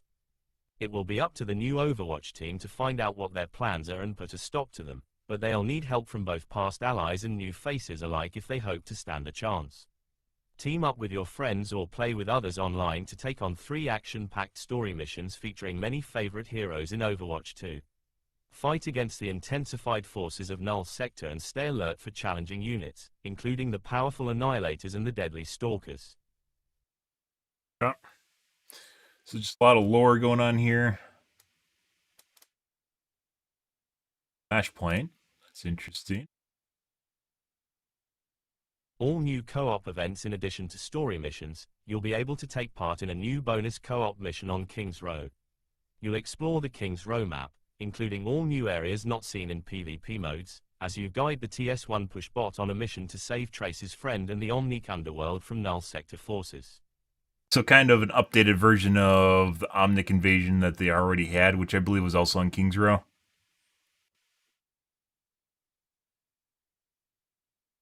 Turning up the competition with Flashpoint also launching in Overwatch 2. Invasion as Flashpoint, a whole new PvP core game mode that you'll play in quick play or competitive play.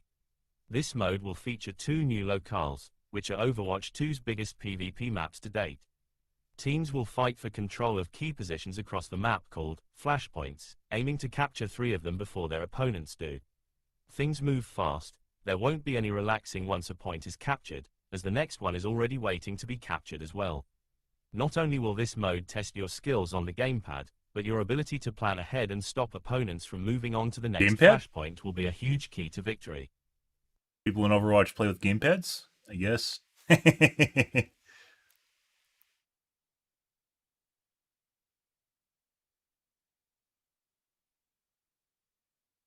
Capture and hold.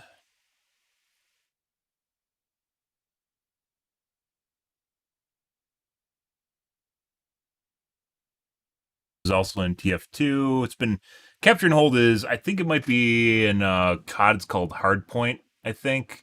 Capture and hold has been in many games over the years, well before COD did it. So it's not a COD exclusive.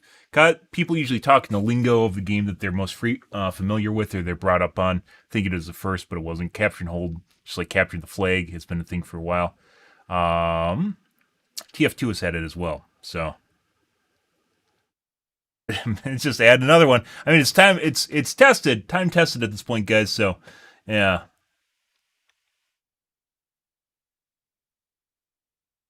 I guess that'll be kind of curious because in TF2 you have more people to try and actually stop what's happening on points, and Overwatch 2 you have even less people to do that. So, yeah, I mean, maybe there's a change in the number of people, like maybe 8v8s or something. I kind of doubt it, though.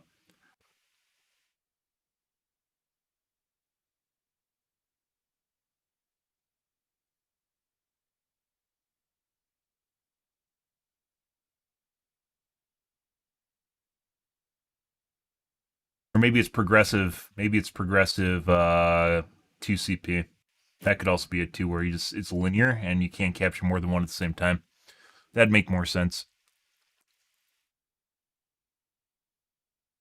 Which I believe was in Star Watch. I didn't play Star Watch because I heard a bunch of bad things about it. So, yeah. Okay. New ways to master your skills. Whether you are brand new or a veteran player, we're introducing new ways to play and practice your favorite heroes.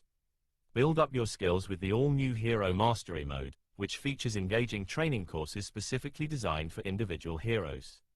Each course will test your skills using that hero's abilities and weapons and feature global leaderboards to showcase the top-performing hero masters across the world. Overwatch 2. Invasion will be launching our first courses for select heroes, with more to come in future seasons. Also, the practice range gets its first major update with a brand new firing range to hone your aim with any hero, including dozens of practice settings and multiple targets to choose from. It's basically just PvE. It's not really mastering your skills in the context of Overwatch. And there's monetary Unlock reward. all 6 Overwatch 2 heroes with Game Pass Ultimate perks. If you are brand new to Overwatch 2, you'll be able to jump right into the action with the Overwatch 2 New Heroes Starter Pack only with Xbox Game Pass Ultimate perks starting August 10th. This bundle includes instant access to Sojourn, Junker Queen, Kiriko, Ramatra, Lifeweaver, and our newest hero, which will shine more light on another day. Each of these heroes will come with a legendary skin and other in-game cosmetics.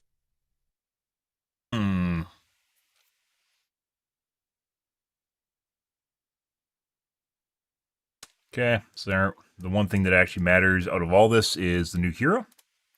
New adventures await. Overwatch 2 is free to play, and you can start playing now. Season 5 launches starting June 13th, and you embark on a new magical adventure and get a new mythic skin for Tracer when you get the Premium Battle Pass, along with new game modes and seasonal events. Overwatch 2, Invasion will arrive on Xbox starting August 10th.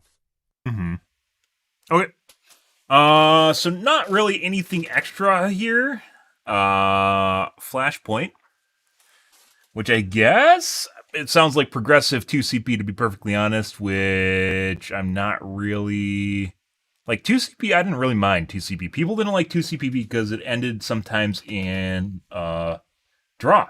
Not that it always would end in a draw, and especially when they put in the little hashes in the dial, it almost never ended in draws. And my personal opinion is 2CP was actually just better, just straight up better than Push. Push, you spend a lot of time just running, where 2CP you spend a bunch of time fighting. And I prefer fighting over running, and very different because of that. Much prefer fighting rather than running around waiting to engage people.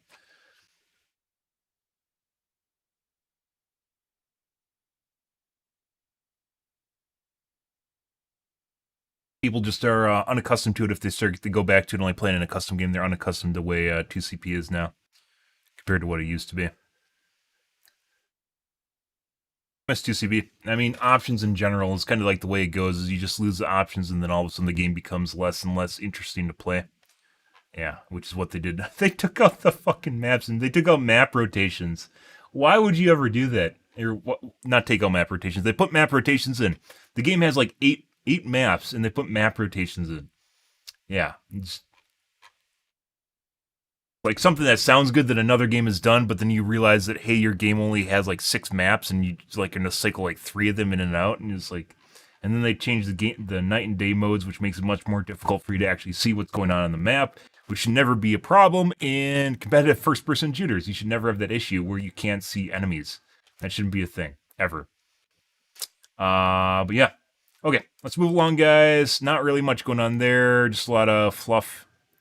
All of the Reddits are down right now because they're protesting API access, which isn't going to matter because it's going to come back anyways. So we're just going to move along, I believe, into Riftbreaker.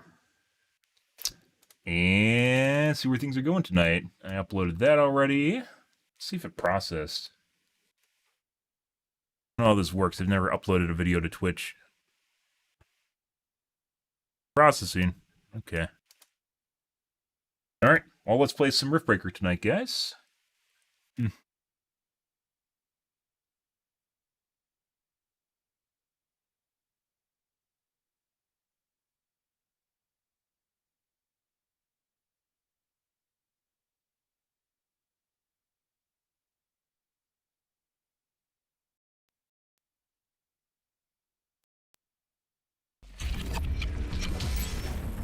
We go. Now I have to change 5 million different spots.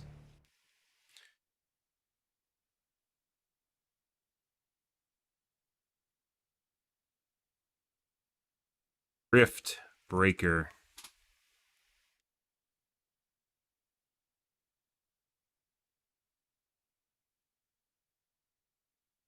And last night we were kind of doing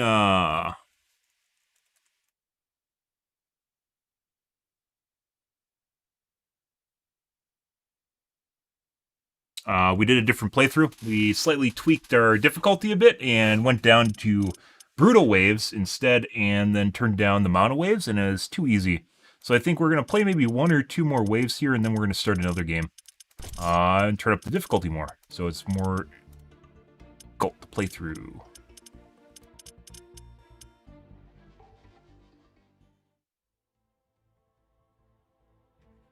We'll see. Good. Good.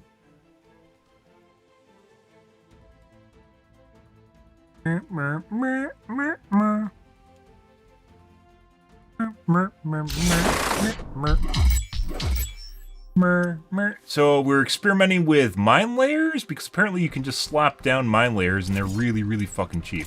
So my guess is they're designed to actually be disposable now, which is kind of what we're doing.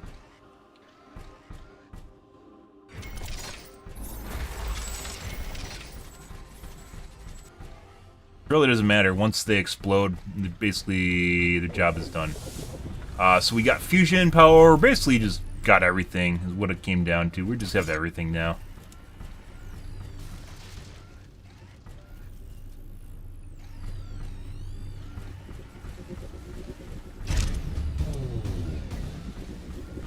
Our ammo. So I think in our next playthrough what we're going to do is we're going to upgrade our comms towers sooner.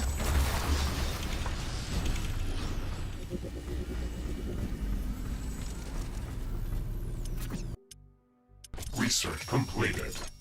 Okay, artillery, rockets. This is actually, we don't need to do that.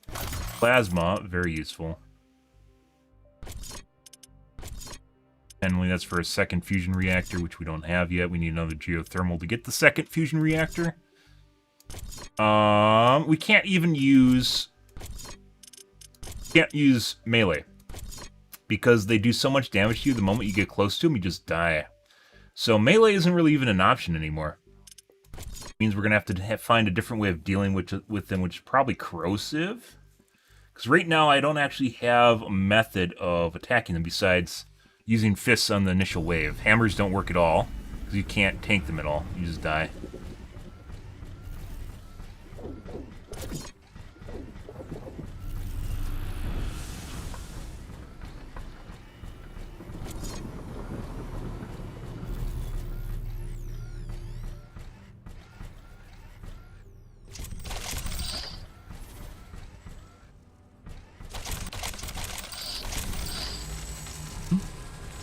Some good stuff in there.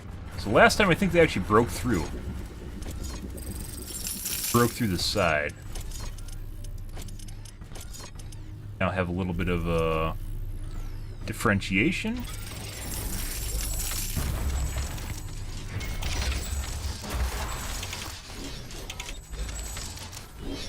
I'm detecting a large group of creatures heading towards our position.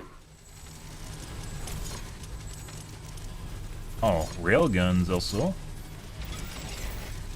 Palladium, that's not good. Where's my palladium mine, guys?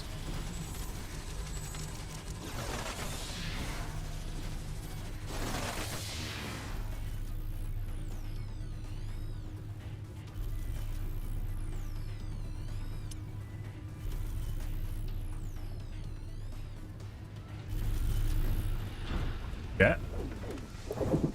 We're just gonna let them go and see what happens if they get near my base.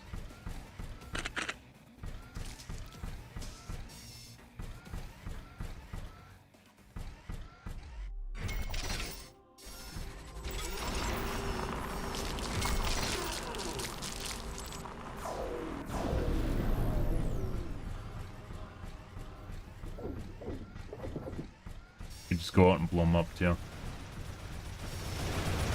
Forever to actually, mines have a lot of health. God, they have an AoE.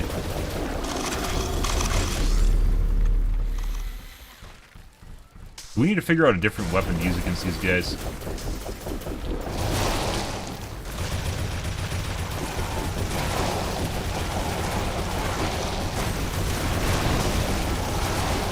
God.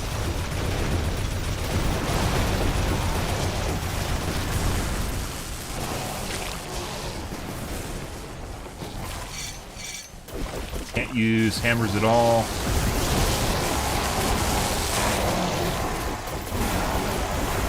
Okay. Yep. This is basically a best option, and that's not good enough, so. Alright. See how the walls take it, guys. So now they're running into all the minefields and mines in general. Which obviously loses effectiveness, closer they get.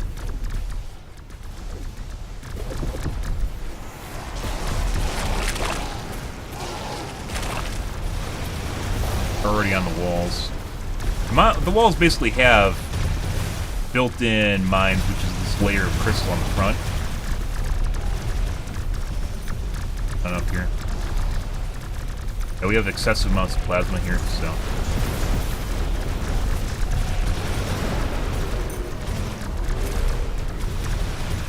Down. See how this wall's handling things now. Pretty good. We have more repair towers there now.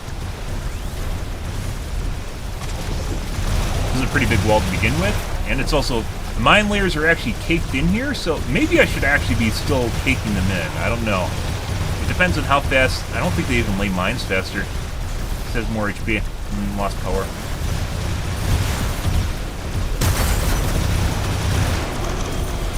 Yeah, bye. Oh, they might be in the base. Nope, they aren't in the base yet. Check here. Now they're in the base here. That's not where we want to be. Okay.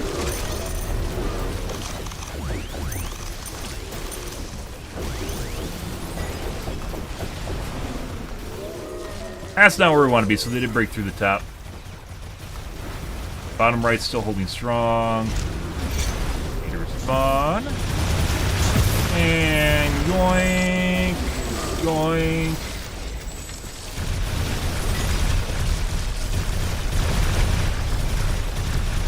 I thought they're fine. I guess, why is this better then?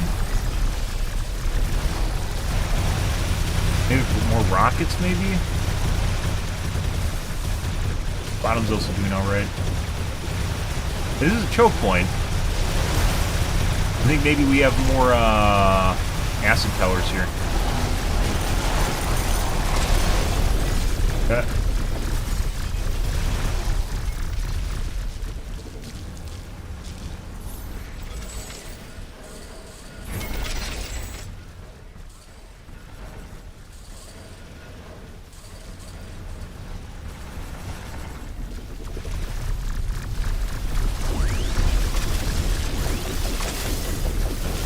You can't even, like, even if I upgraded my stuff, I'm pretty sure it wouldn't matter. Yeah. Have a lot of meat. Still not as much as we used to have. Begin the rebuild. Go for Carbonium mine right away.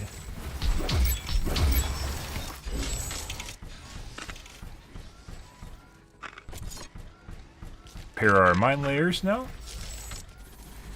Follow the mine road, guys. Dude.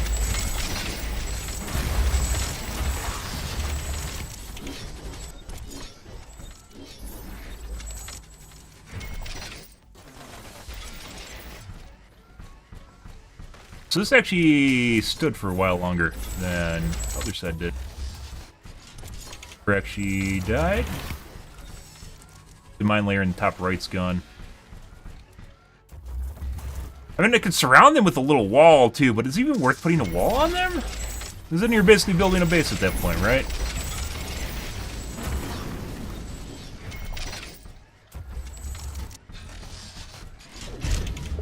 Coming from the west now.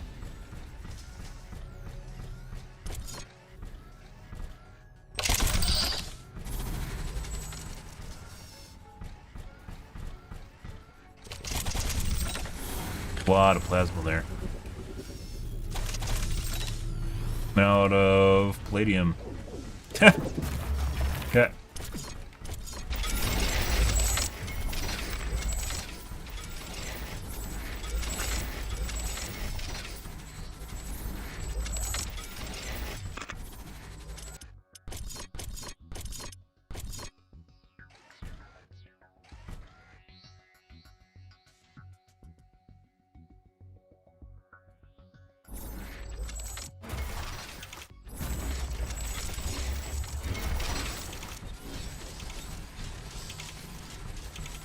Level 1 mine.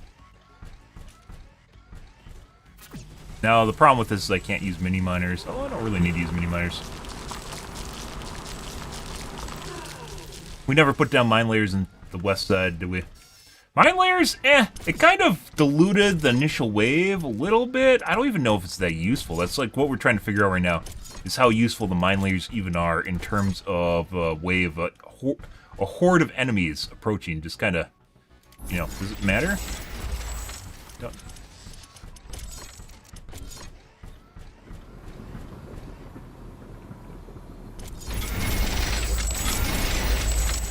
Did actually have some mine layers over here.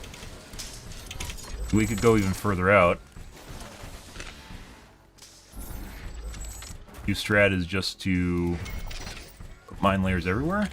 They're actually really cheap.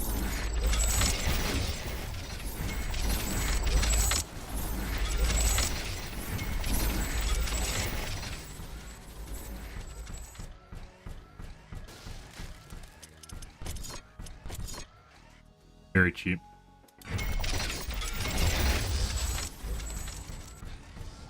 Let's see. Do we have the next level Carbonium research? Well, I don't want that outside of the base. In the base would still be useful. We don't. Bridge, meat 2. Oh, we didn't upgrade our geo, did we? So normally I put the mine layers in the wall itself. And I wasn't doing this because I don't even know if that matters when it comes down to sustained damage.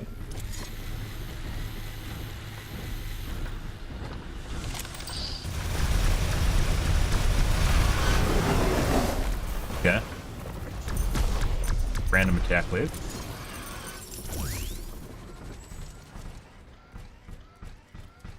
But we need to actually put... upgrade all the stuff on this side. So I think the major difference between the bottom and the top left was acid turrets we had going on here. Do you have newer acid turrets? Research completed. So plasma, obviously very good, but even then, it might not even be where we want to be with things. This gives us rocket 3, which is also very good.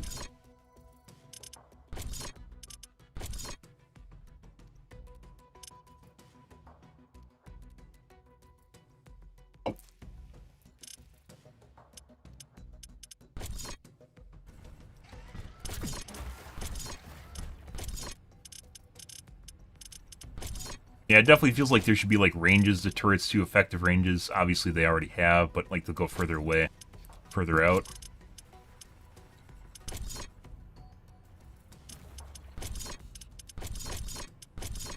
Caustic turrets.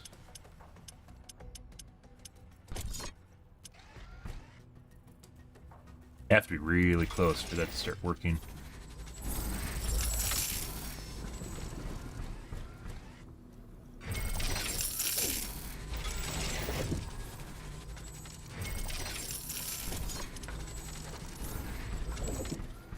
Didn't really run out of rockets on the last push. I don't even know if we will.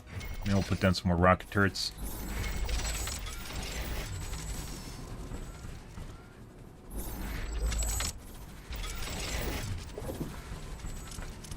Put in a layer of plasma.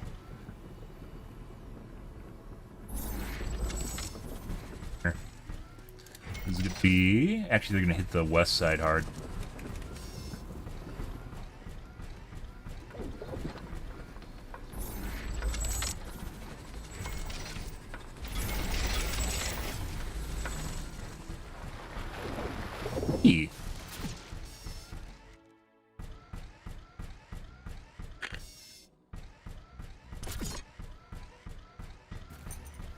These are all level 1 solar panels. They'll just get wiped out. We can rebuild them. What are you doing over here? Go away. 5.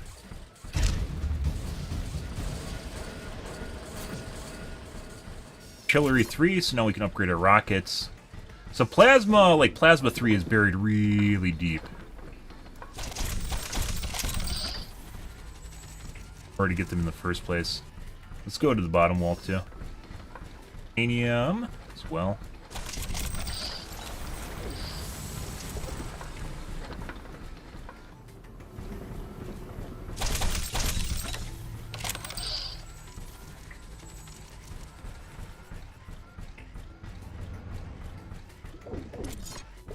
We have a carbonium up here too, don't we?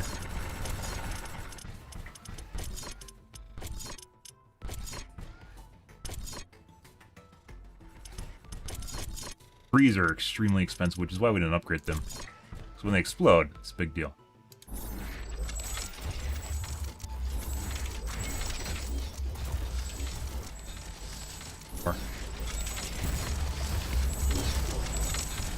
Okay.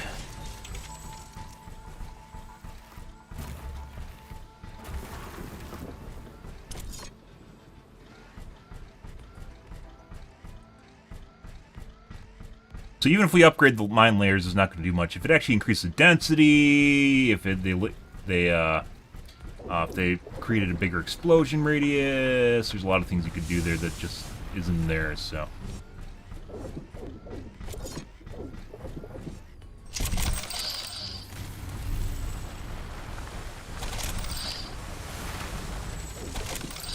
Those are plasma 3 that I'm upgrading right now.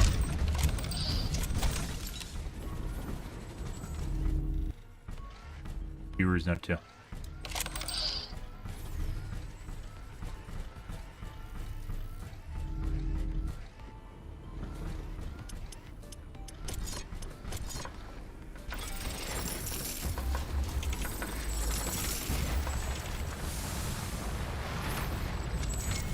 Okay. A repair, always good. For some reason, I don't know why, but like buildings don't always link up properly when you destroy like a conduit next to it. They won't reset their building, their energy conduits.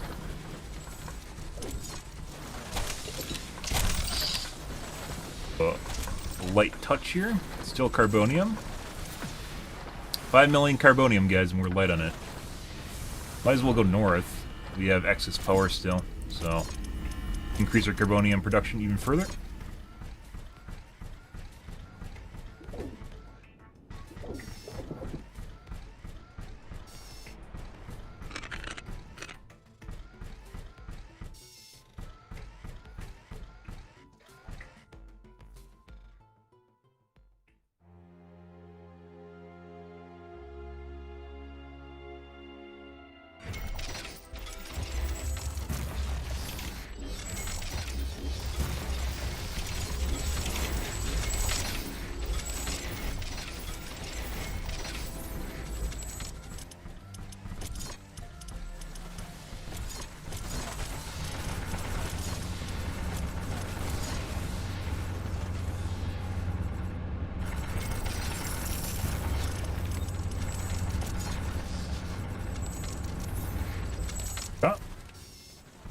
Good.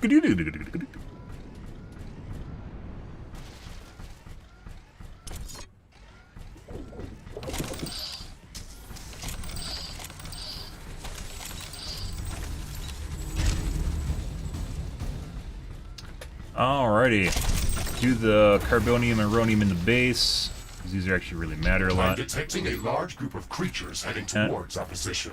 Yeah. Probably should actually get rid of the solar panels in the base. They just take up room.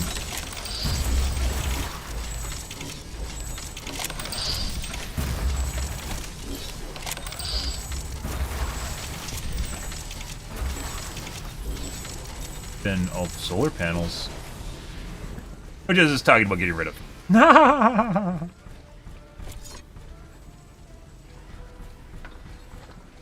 That quarter 7 we need for final level of air buildings.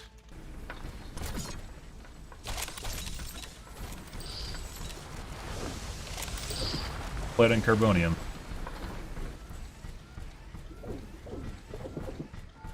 Lots of towers, guys. Expensive upgrades. They're pretty strong, those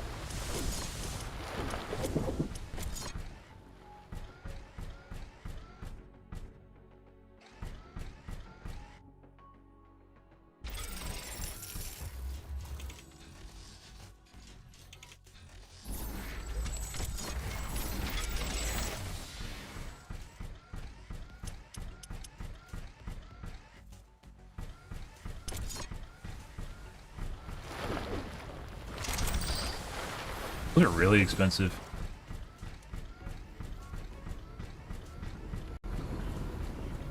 Upgraded already. Those are all upgraded already. Sure. Not really. Going for production immediately. Of course they would. I think we got everything. Yeah, solar we haven't upgraded. I don't even, like I said, I don't even think it's a good idea to upgrade solar. We should just replace it.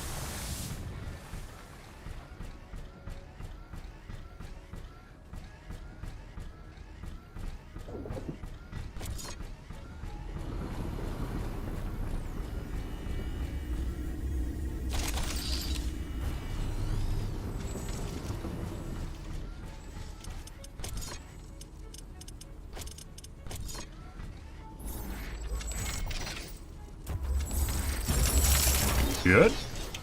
Oh, they're destroying my base outside of my base. Lovely.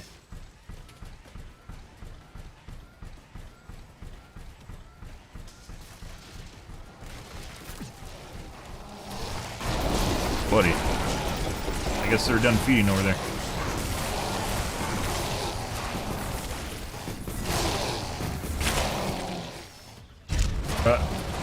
This is a problem too, is like even if you have minefields, like all the little fucks just run through it and then accomplish anything. I killed a decent number of them.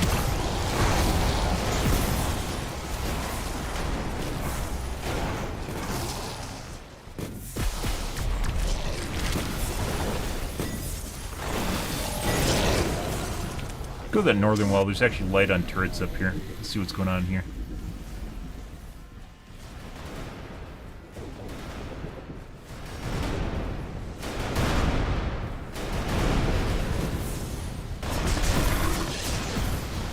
Can't really rush mine layers either.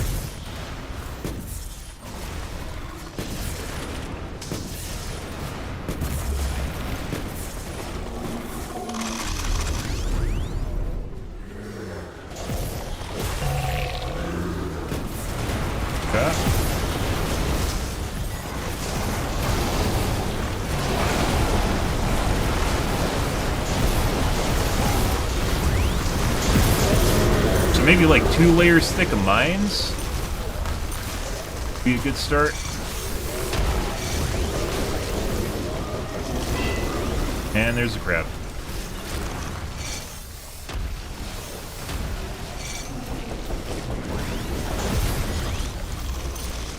Go take a look down south.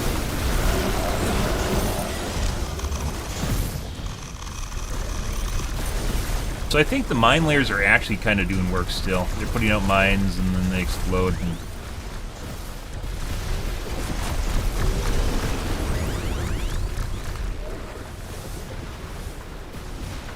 I mean, I have upgraded turrets now, so it's not completely fair anymore.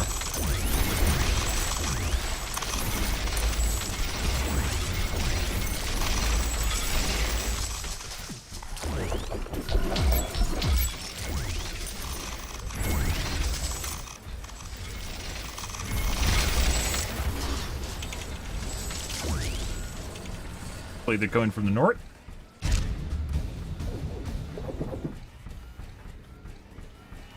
Oh, those are all upgraded already.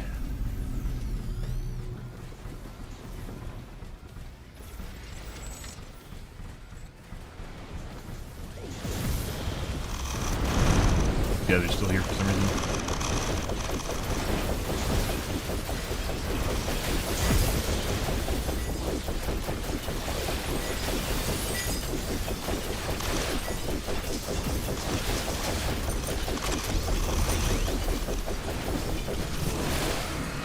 Ah. That would explain some of that.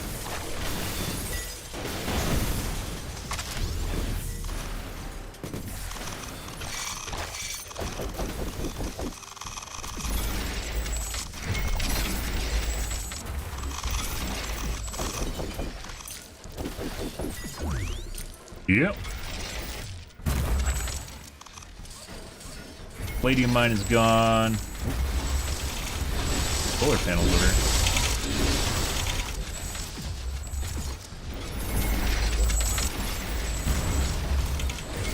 Hey guys. Here to resurrect the base right around you. How about that?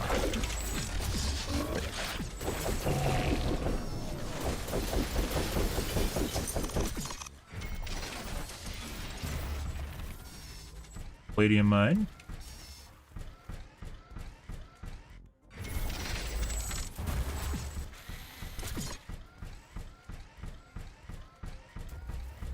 Cobalt, we are a little bit light on here too. What did I get my cobalt from even?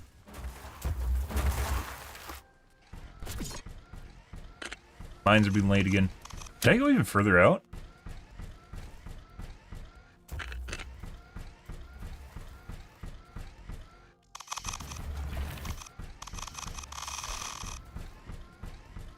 Like, were the mines actually really useful? Maybe.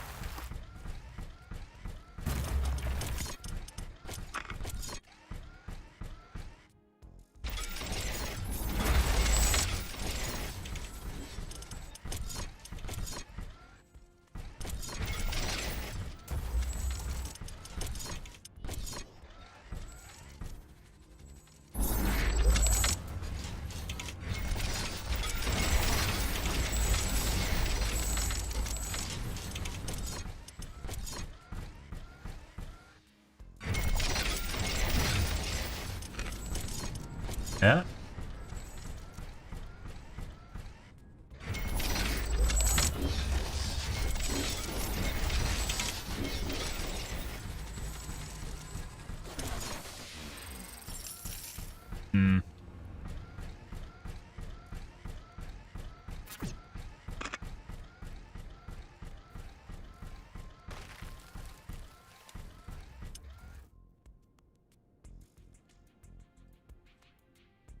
Yeah, I don't know how useful mine layer I'm detecting seismic are. activity near our position.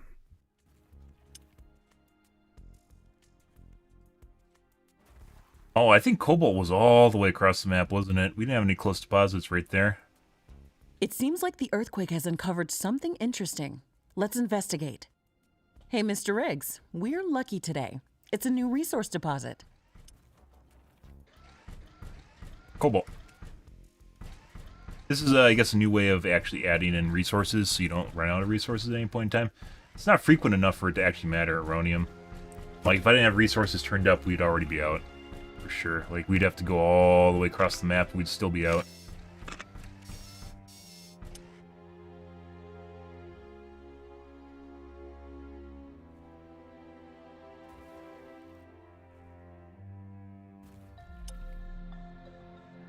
Mine layer down here?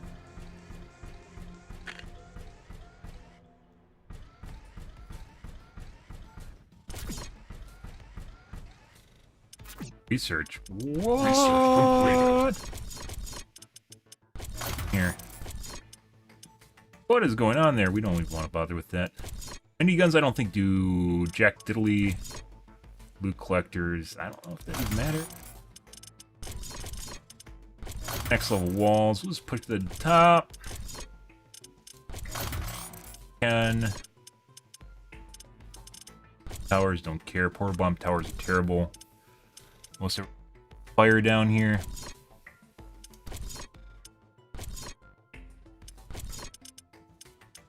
Miniguns are normally amazing, but not so much here.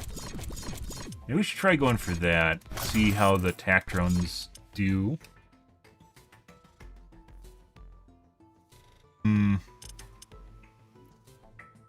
They take up a lot of space, though.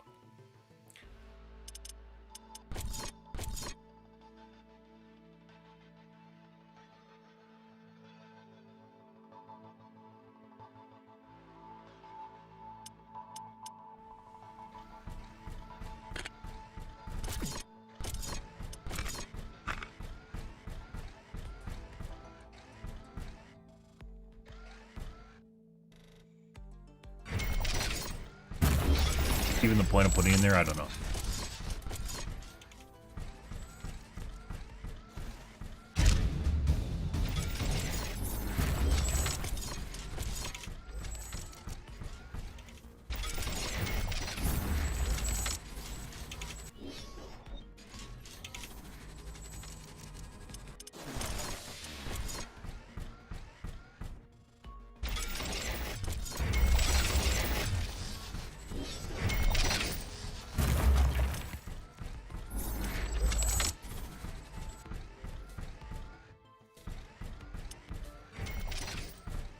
Weird.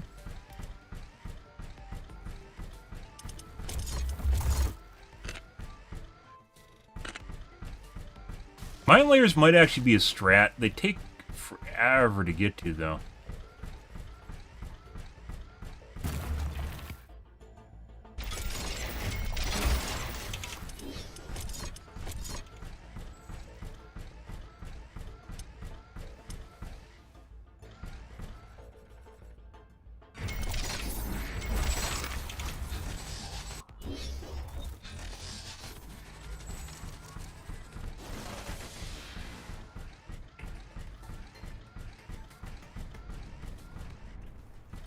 Railguns are definitely a strat.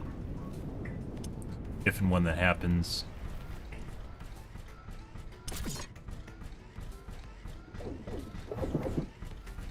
Upgrade those outside ones. Upgrading mines outside of the base, the really expensive ones are draining resources. Finally do explode. They're incredibly expensive to rebuild.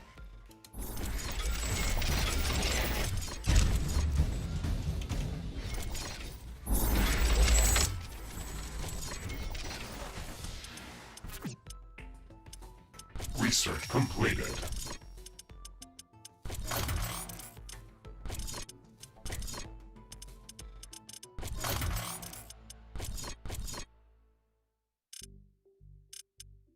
I mean, better repair towers are good, but this isn't viable. If you get to this point, basically attack waves aren't going to matter at all. So, usually endgame technology like this doesn't really matter that much. The wave stops increasing in difficulty after a certain point.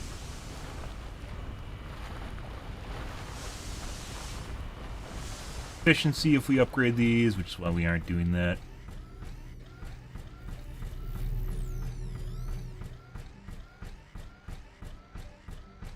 Oh, I believe I said we need more caustic towers.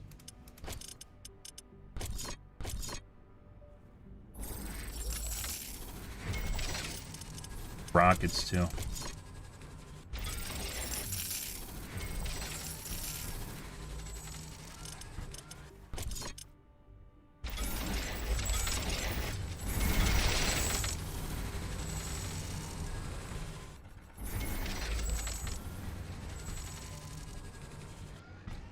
It's like, in this game... Oh my god, it's a Sentinel Tower. Go away. In this game, it is very difficult for you to build a small base, and when you build bigger bases...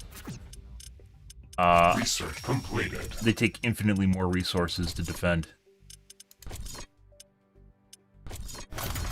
Attack drones, right?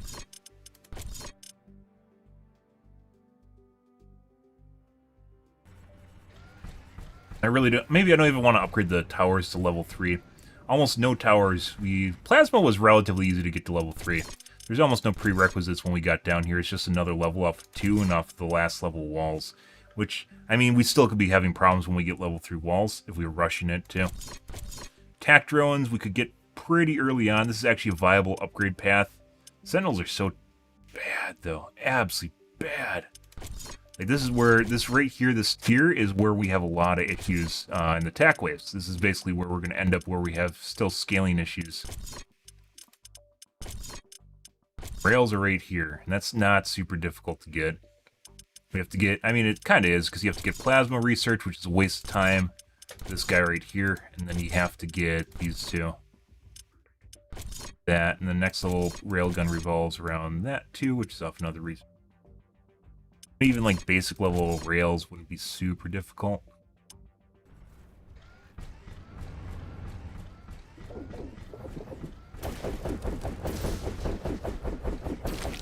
I think we're gonna do a new map with 5x waves, which will be pretty tight. That'll be difficult. I'm gonna try, instead of going plasma, I think we're gonna try doing railguns.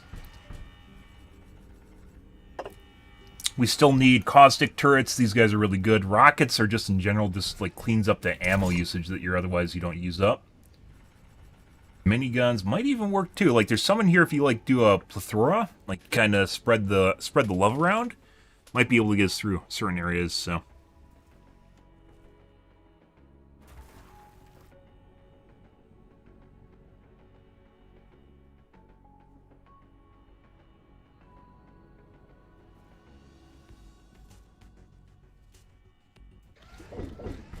Kind of holding pattern right now.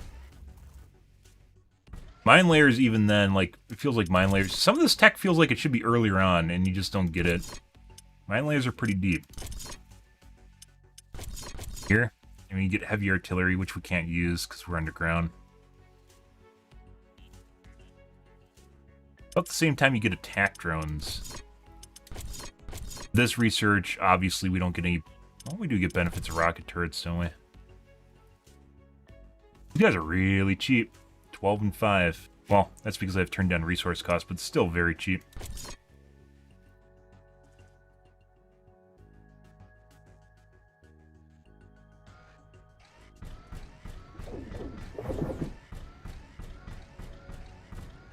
Definitely going to have to push resource buildings. So what do we do for electricity? It was basically solar, and then even then, when we finally got to the point where we're unsustainable with solar, on meat, we just pushed out and built a fusion power plant like immediately, because fusion is relatively easy to get. There aren't really many options underground. Like, we can't go gas. You can't build a massive solar farm because you only have a limited area. Wind is very limited as well, even more limited than solar.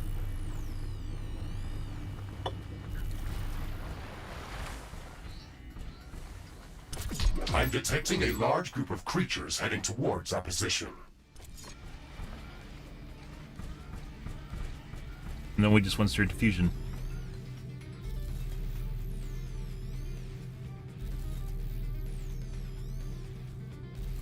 The grid's maxed out. It's like, why is it turning on and off? Grid's turn. Take a... What's going on with their mine layers?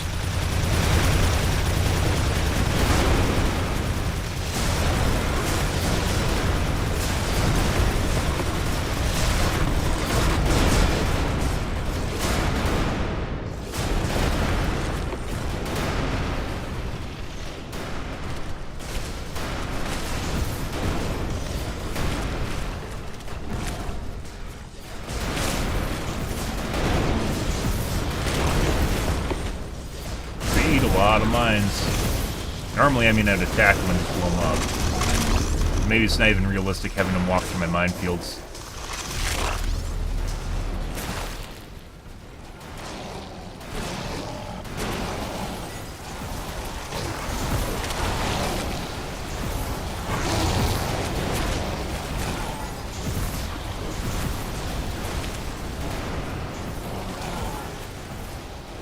Kind of makes you feel bad when buildings explode, but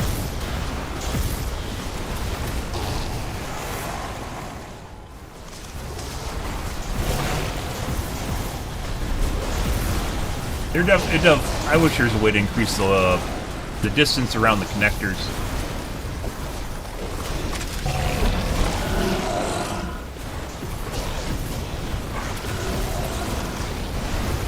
Let's take a look over here.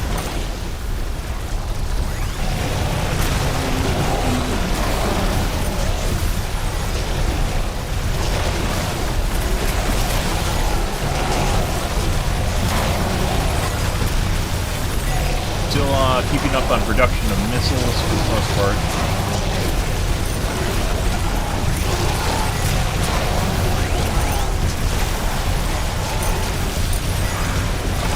Take a look over here. That looks fine.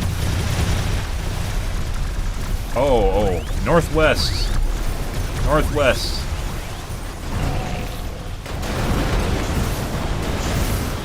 Still doing alright.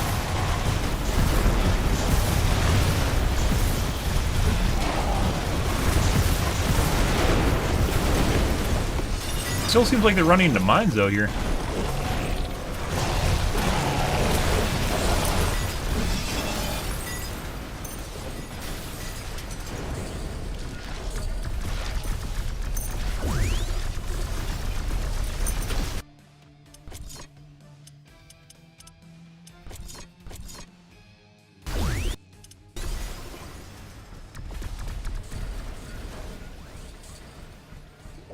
So, I'd say the mine layers are pretty good, for the most part. Obviously, when they got close to the base, the mine layers might even be viable. We got a little bit of damage on the outside here. That doesn't matter at all. Remaking the mine layers, which are cheap as shit. Blew up my carbonium over here. I'm sure they did. It's gone.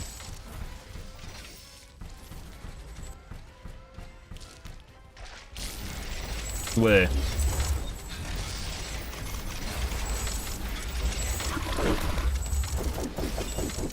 Doing over here, all alone.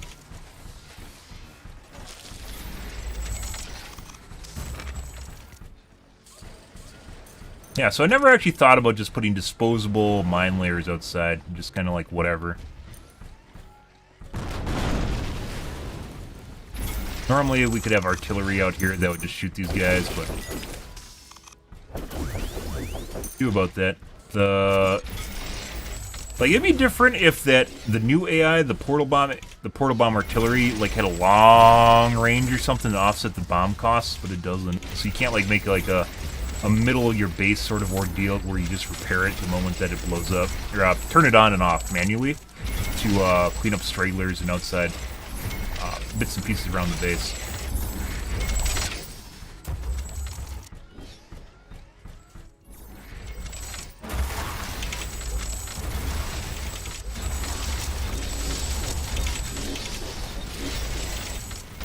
Dude, I love this tool. Oh my god, quality of life times 10. Like, this isn't something I would have even considered prior to them creating the husk tool. Husk upgrade, which is something I asked for when the game first came out, because it was definitely needed. Ah, there's a base here at one point. Now there is again.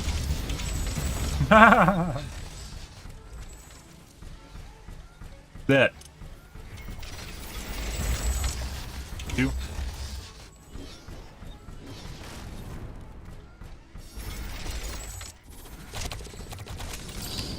Greater walls, I guess. It doesn't even matter. Like, this is our wall that's supposed to explode, which also, by the way, was pretty useful. Is these? Unfortunately, it looks like mines overwrite husks, which is probably a bug.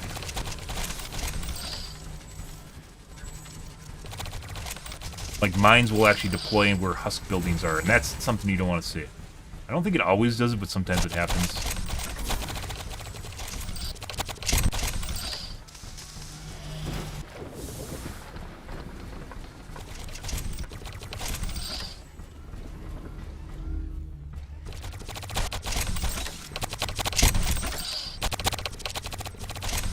Oh, no. No, no, no, no, no, no. No, no, no, no. Not want you to be level 3. I'm sorry. This is not the life you get to live.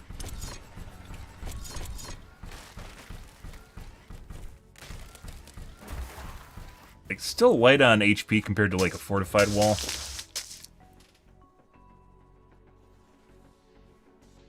Okay, I think we're about done with this, this survival map. So a couple things that are important here that we learned is it seems like disposable solar is very useful. Fusion is probably something we should rush. Mine layers might be something we're going to rush. I think we're going to try railguns next time. Obviously, difficulty was a little bit low on this playthrough. So, this map.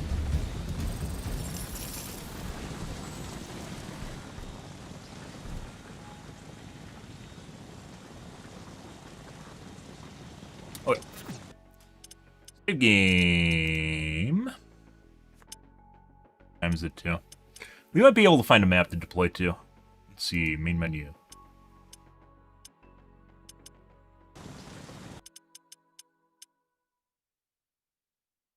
Case.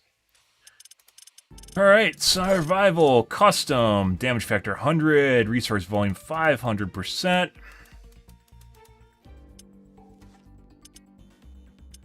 Cost 25. Drop. Tax per wave, 500%. 10 minutes. Light on this map, but that's mainly because...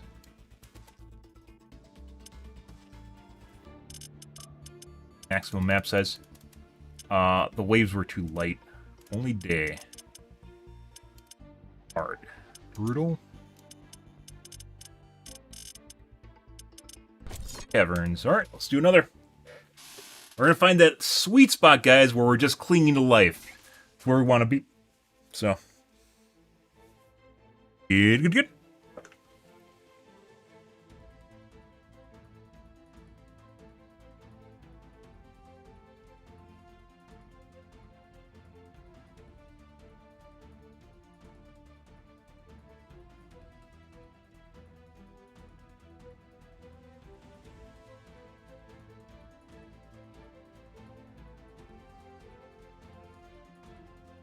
Alright, we're going to reveal map, see what kind of map we get, so hopefully we'll get a good starting spot. It would be really nice if you could turn up the difficulty in the middle of the game. Just retroactively adjust difficulty. Sensors online, weapons activated. We're ready to go. Win game. What?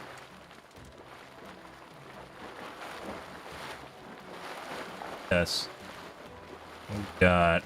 Oh, actually, this might be... We just might have just spawned in a good spot.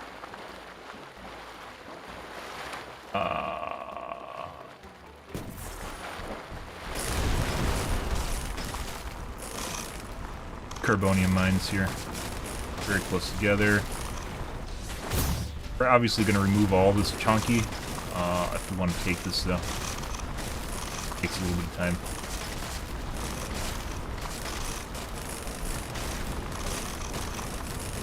Got a wind here.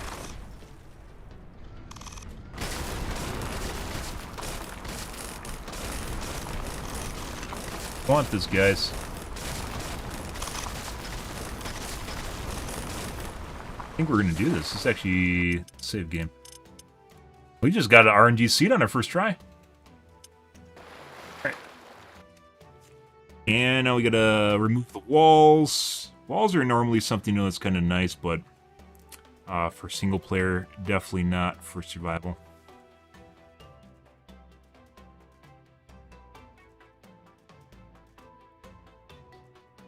There's this cheat. Remove destructible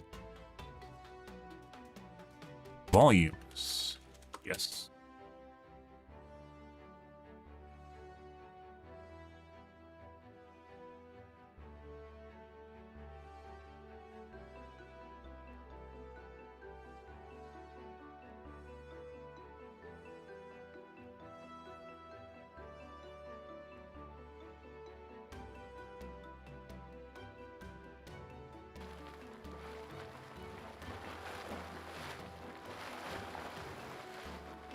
Remove the cheat?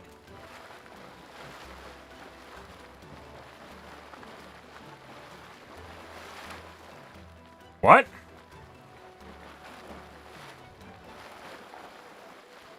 Destructible volumes.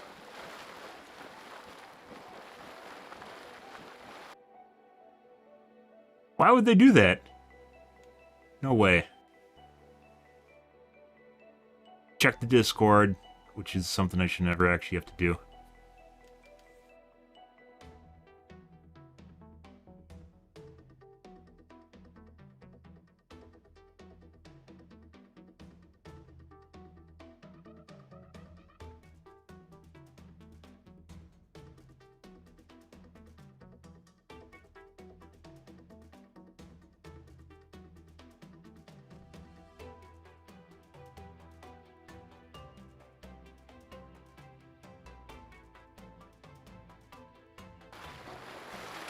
Cheat. Remove. Destructible volumes.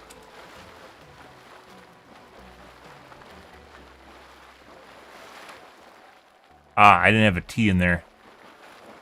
Normally it removes the line that says like you're typing it if you mistype something. Apparently it didn't. Destructible.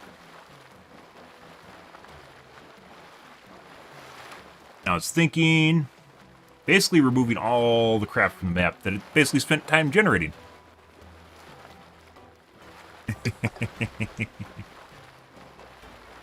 Good.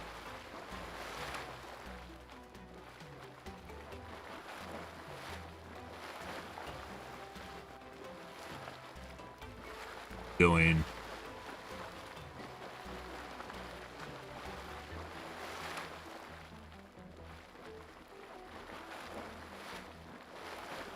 Right. Yeah. May even be too many resources here. I think we're fine. Oh, right here. Leave room for the sunlight.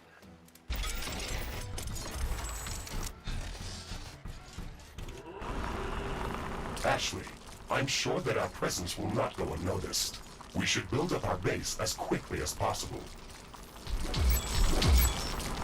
Standard protocol advises to set up walls and sentinel towers around the base. We aren't sure what to expect here.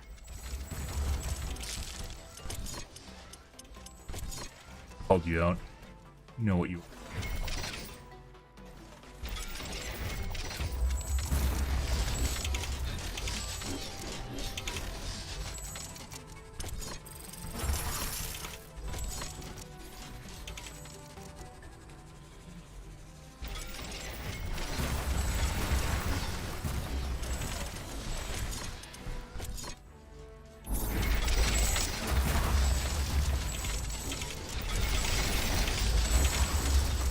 You basically have 2 carbonium mines, so...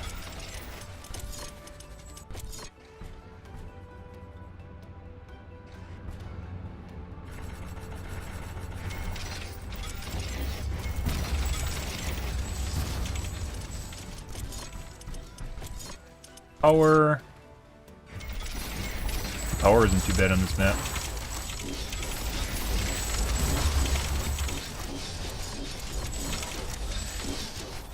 I want to divvy this guy up. I need 4 mines.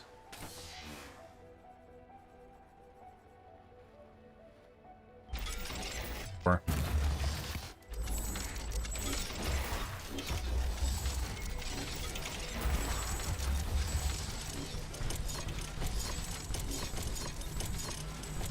Geothermal? We definitely need already. Not right now, but need. Okay. Right.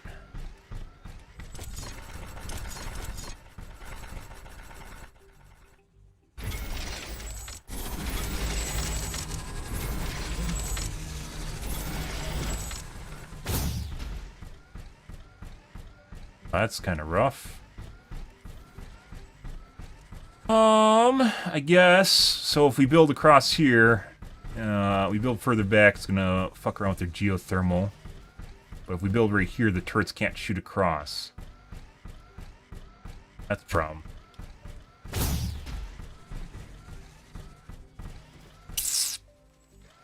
Hey, right here.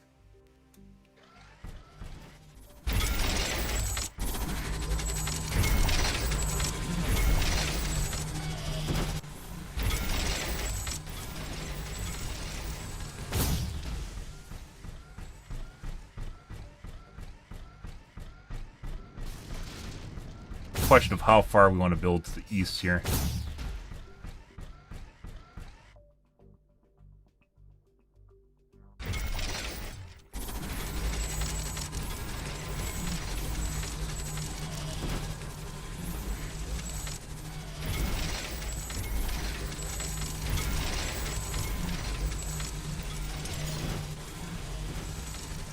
That.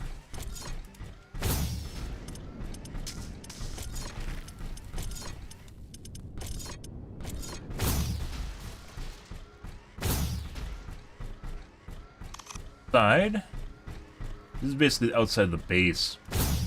How much room do we have in the northwest? Got a decent amount of room here. This is going to get taken up pretty fast by comms towers and such.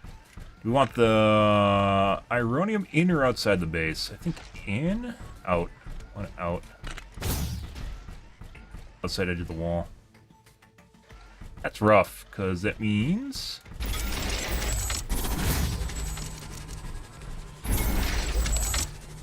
can't put a layer of panels on the outside of that.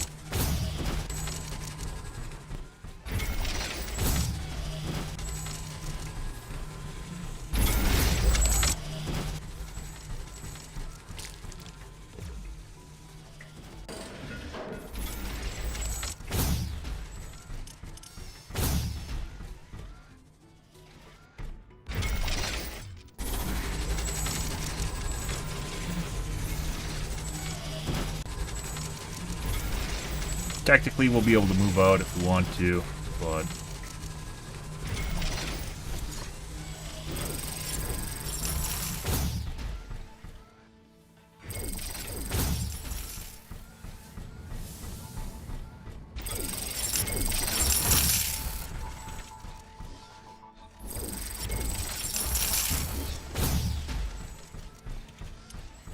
okay.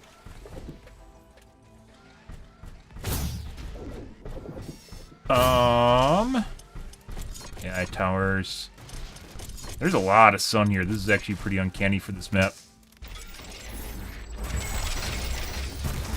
Build AI where the sun don't shine.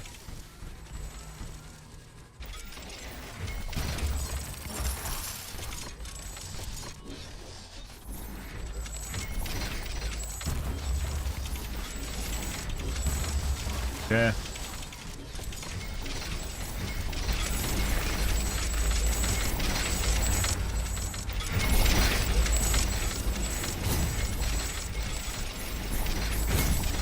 Might be too close to the edge of the right here. We might have to build up further, but we'll wait and see on that. Beautiful. Okay. I think what we're gonna do, guys, is trigger an attack wave and see what happens. And that's when we're going to build our sentinels, obviously, so we know which direction they're coming from.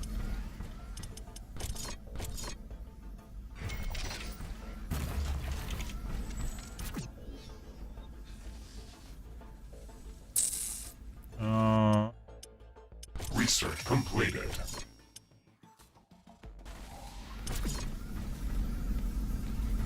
Think yes. We can't get gauntlets. We can't do anything until we do attack wave. So Headquarters upgrade in progress. This will attract wait a and lot see. of attention.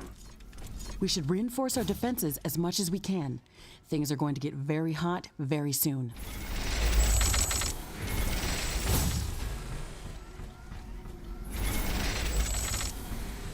Shitty sentinel towers. Horrible sentinel towers.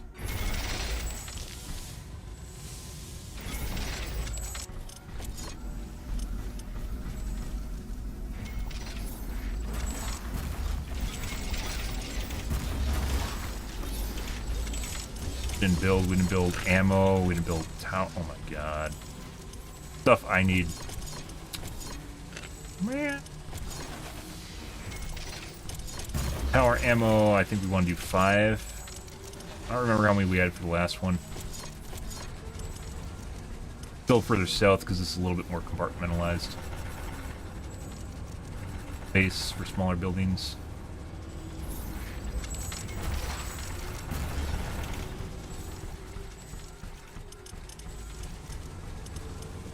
Factory.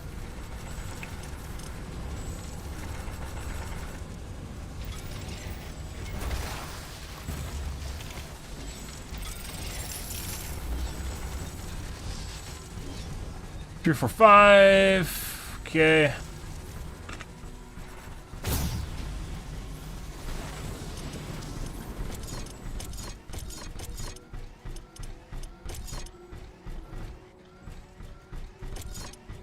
Put the door. There it is.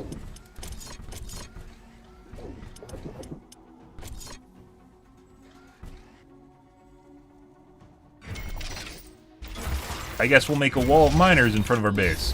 I can sense the ground shaking. I estimate a few thousand creatures. Alright, well. Running at our base. They are very close. That's what we want to do right away. We've made all the preparations that we could. Let's go out and meet them.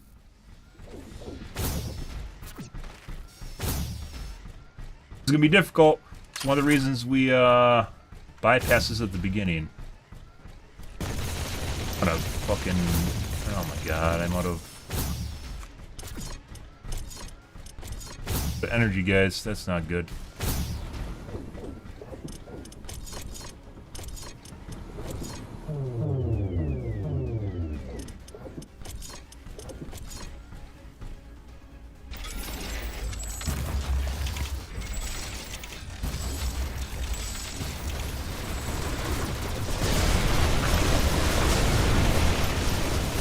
Might just lose here.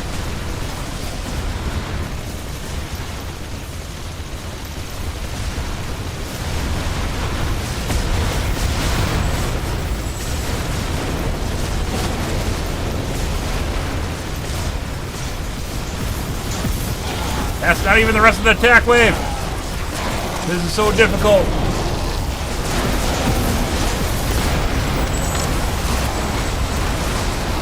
No.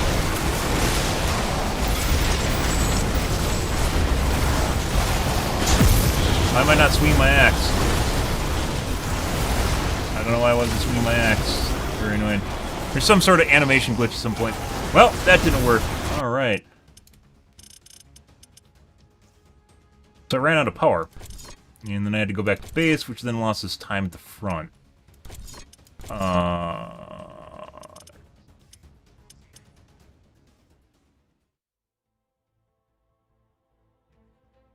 Yep. I think we had geothermal hooked up too.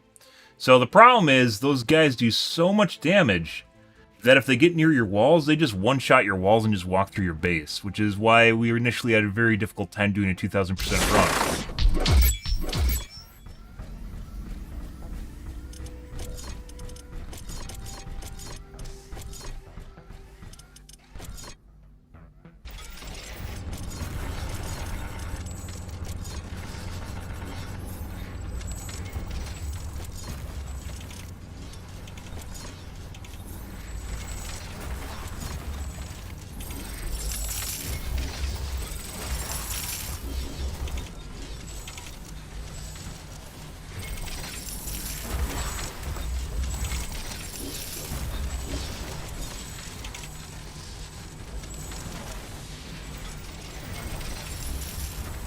But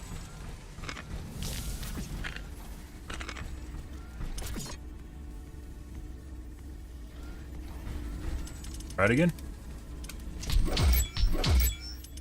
Headquarters upgrade in progress. This will attract a lot of attention. We should reinforce our defenses as much as we can. Things are going to get very hot very soon.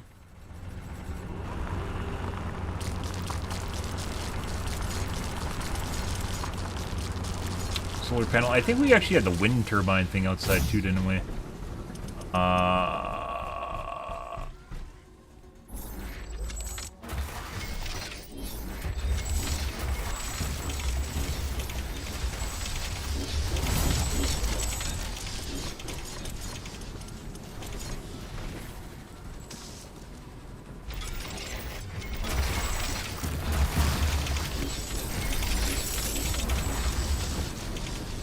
That maybe. I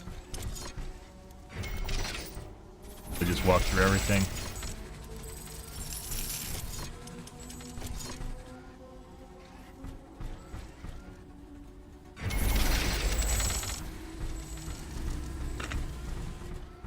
Wind turbine. Wind turbine is outside the base. Let's see if we got some solar down here on the side we can just harvest.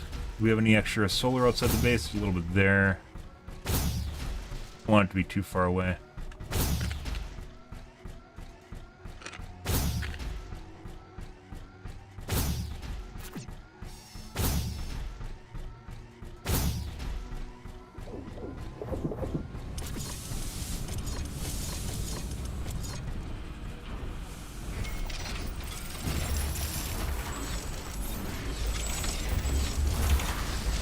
Nasty music in the background.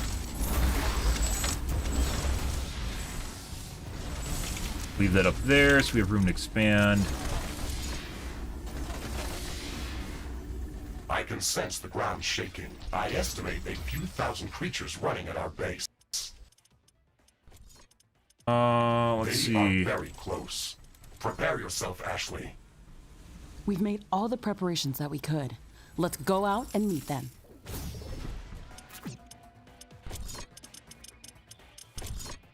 Can we instantly build gauntlets? Ooh. Yes, we can. That is very important. Nothing else matters except for that. Alright, let's do gun, fist.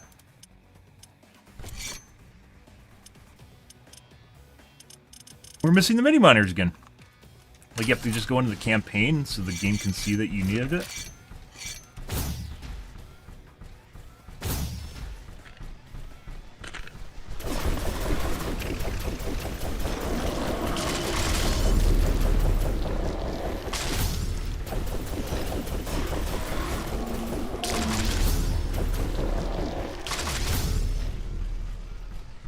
There.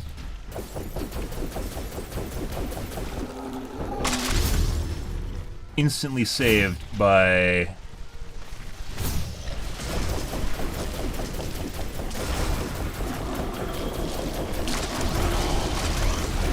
more. There we go.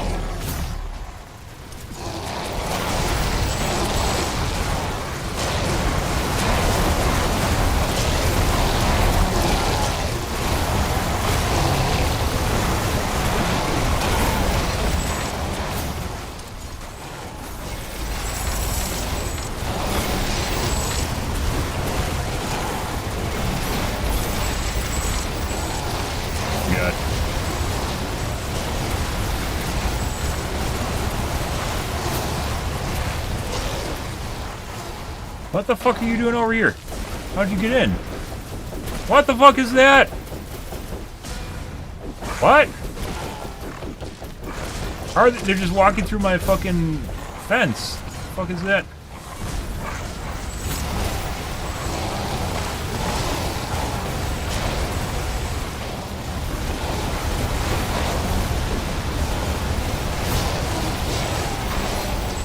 What is going on here? Ow. This I understand.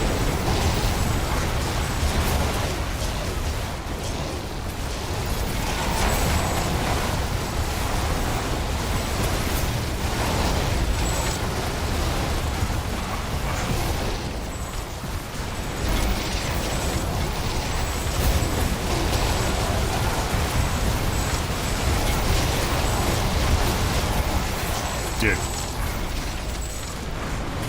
No, not the geothermal.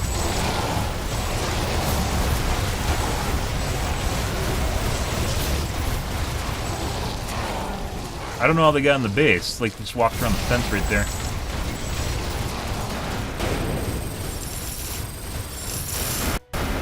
We should have just been researching this entire time. We just wasted a bunch of time. We need flamethrowers immediately. Rockets immediately. This actually produces ammo. I actually just build the base so we can get another communications hub immediately. Need these, indestructible walls immediately. That takes a while. Railguns. This is first thing because we have to do that to get another comms hub so then we can actually research even faster. We are well over the next wave.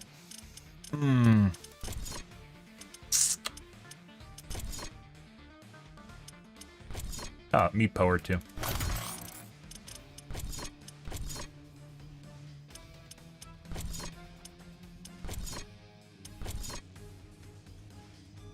I don't know if the drone collectors were worth it.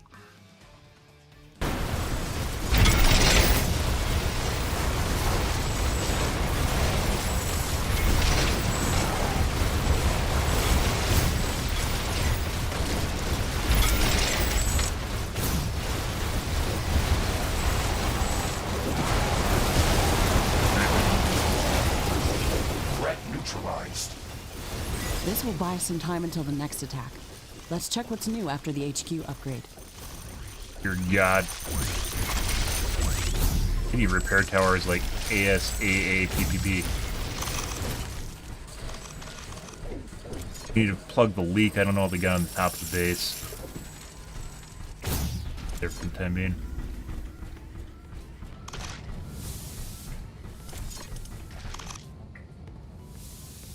Walked around the edge here. I don't know what they did.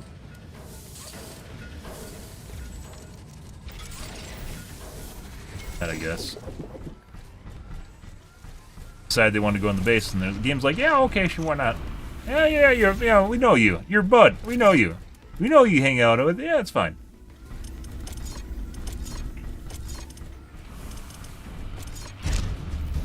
Yeah.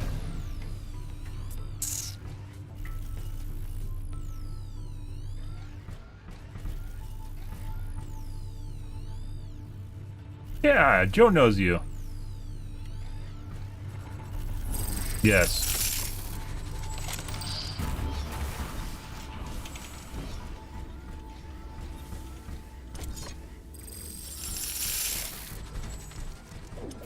Where are the repair towers? Research completed.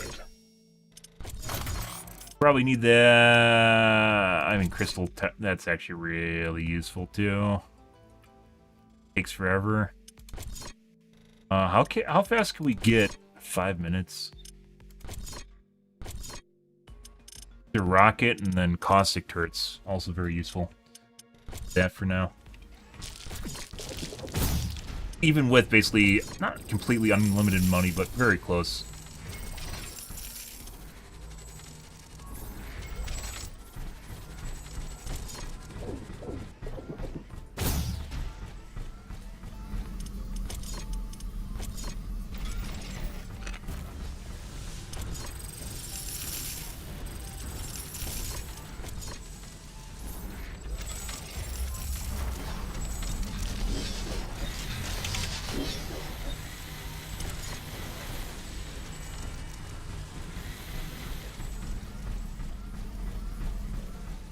We got 30 seconds till next wave, too. We might have to deconstruct this and remake all the turrets on the opposite side, or whatever way they decide to attack from it. It really doesn't matter. Did we even get any new turrets? I don't think we did. All we basically got was the next base, so I could build another comms. We haven't gotten this yet. Probably means we should have went for artillery towers first, so we could have got the rockets. So now we don't have acid.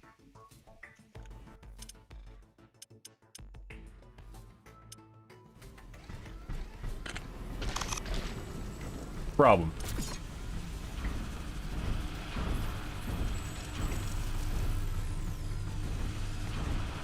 Which way they attack from and remake the base on that side.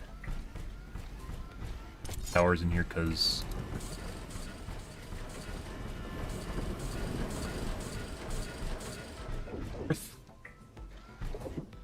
I'm detecting a large group of creatures heading towards our position.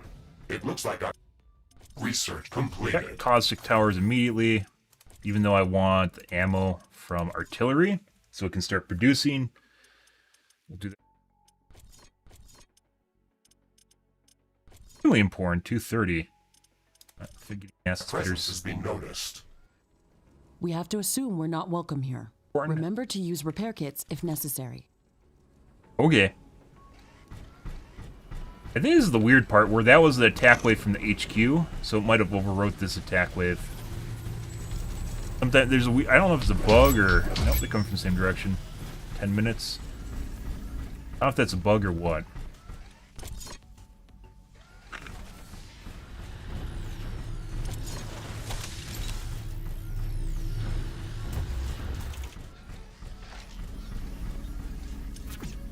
We're also running out of money, or energy, excuse me. Meat biomass would be very useful as well. That's very fast. Do that for sure.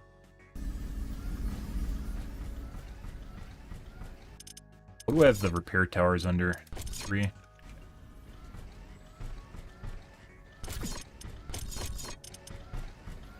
Already building flamethrower ammo. Let's see where our excess... There's uranium outside the base. We don't really need uranium. We need carbonium.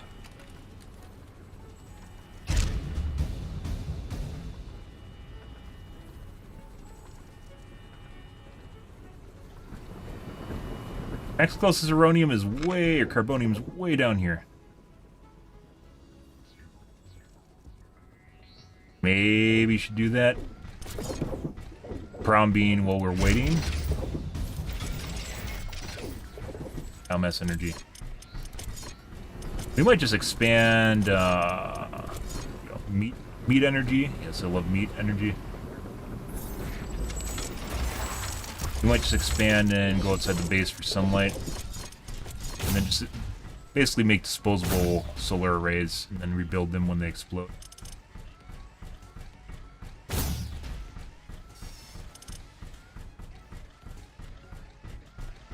But it's kind of far away. We're on the way to carbonium. Maybe it's the west or north.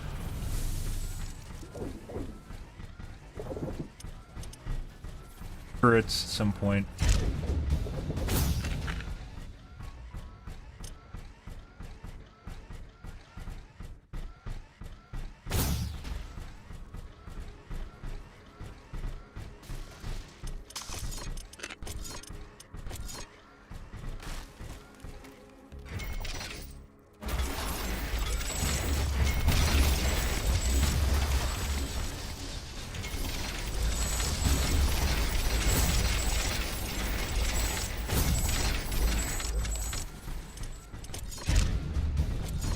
Acid spitters. Alright. Now we have rockets that are building too. All the good things. Okay.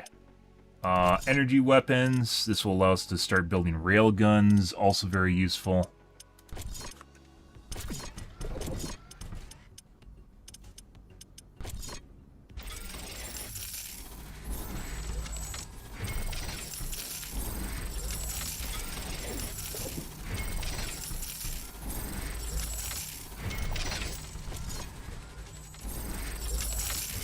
Sentinels suck. Be a sentinel eradication tool. We'll just automatically delete all the sentinel towers on the map.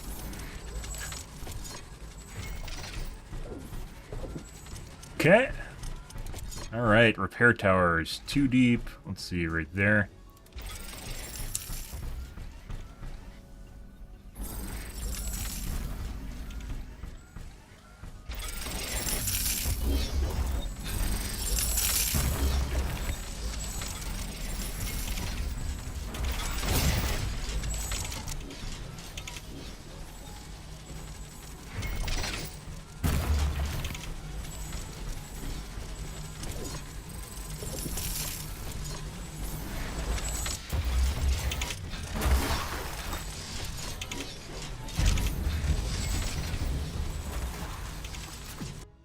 Alright. Research completed.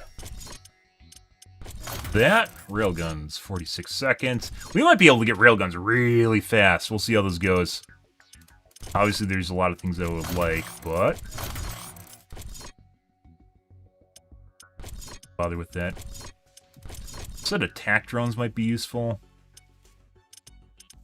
Barricades would also be very good. Same thing with getting the crystal wall. See how this goes.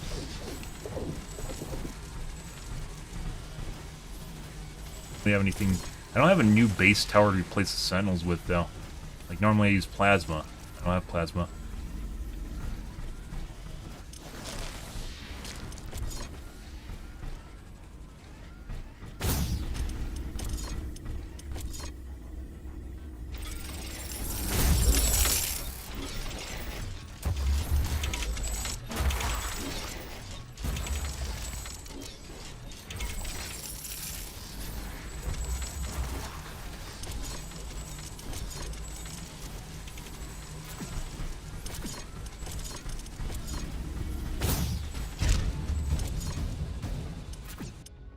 Research completed.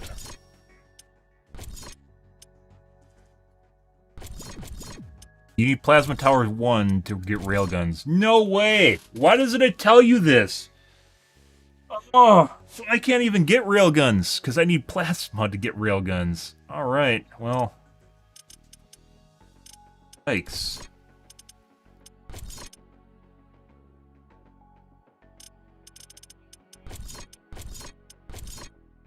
Still pretty deep.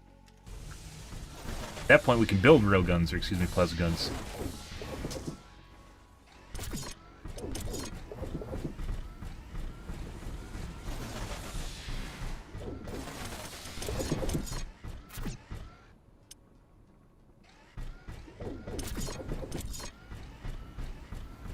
Build another research base. I don't know if I want to. It would make things go super fast. A lot of energy too.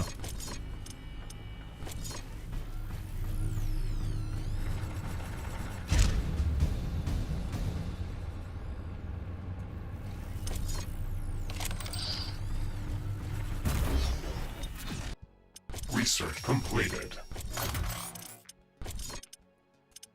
6, cell 2.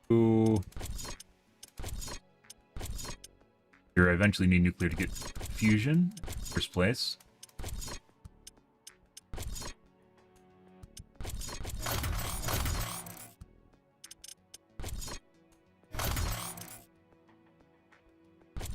Rockets 2.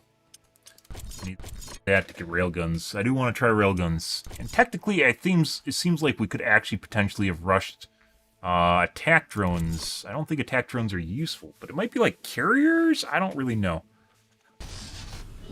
Never really rushed for attack drones. They've always just been kind of like a side thing I've done.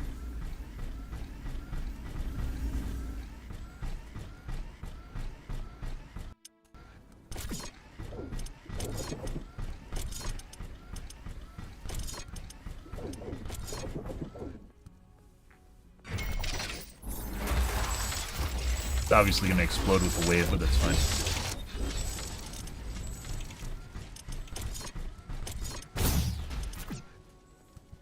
A down there.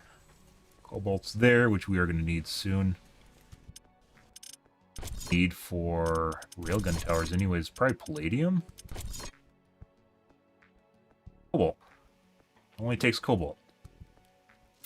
Oh, by the way, my mini miners are not unlocked again, so let's go do that right now.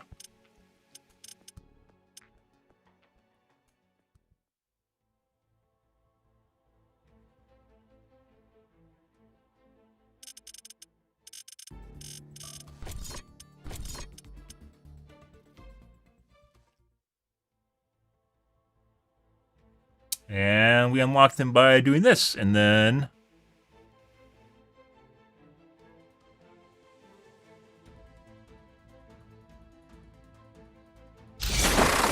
leaving the game.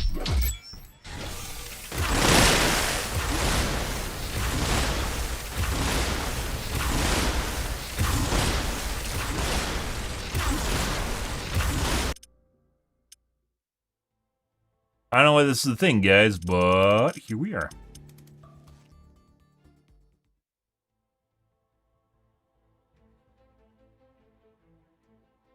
At least this is what I did last time on the last map.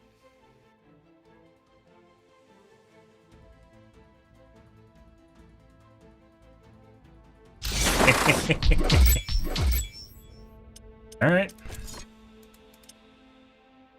Mini miners now.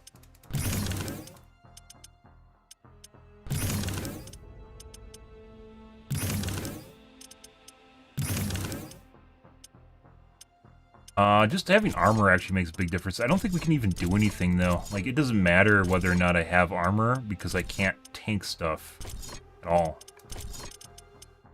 Come on, another grenade launcher. I even know what's effective against this stuff down here. The cryo gun, not the cryo, caustic ammo is relatively effective. None of the normal bullet weapons are. Stuff is resistant, even though it's physical damage. It'd also be because of all the 360 to 434. That's actually really good. Crafting completed. Crafting completed. Try this.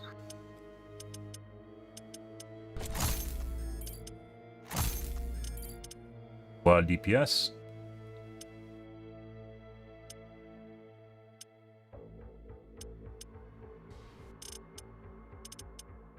Game. All right. So we're having problems right now because of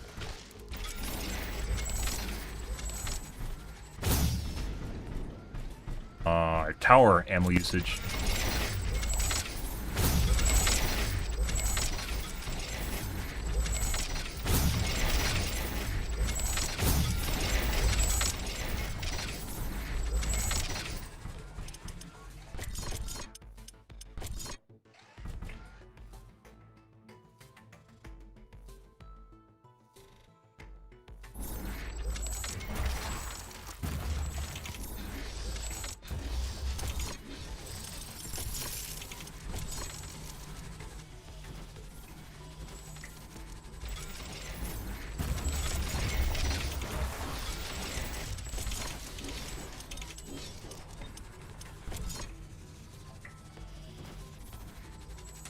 I need AI cores, huh?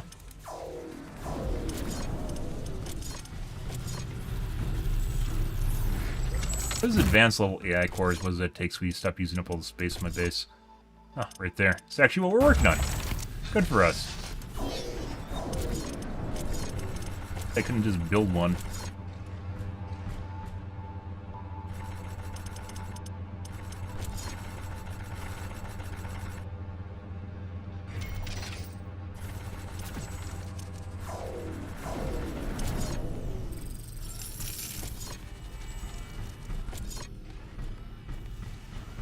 Defense towers, defense buildings. We do this so we can get railgun, plasma. I think we're going to get plasma maybe right before they attack.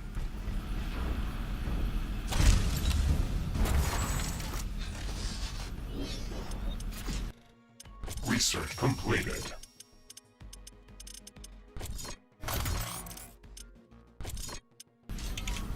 Five. It's going to be like exactly when they attack. Oh, we'll get to find out if this is a good idea or a bad idea, I guess. So last time they came around the top, too, so maybe I should put some buildings up here.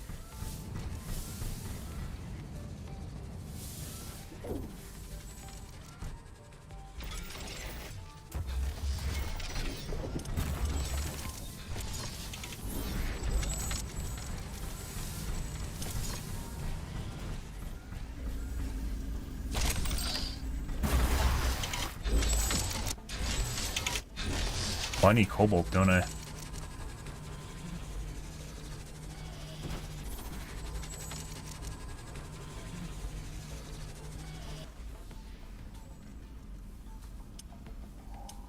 Over here. It's beyond a wave of enemy. I need to build railguns, don't I? Just any railguns. Actually, I got a little bit. That's not enough. Yeah, I got some from an attack wave.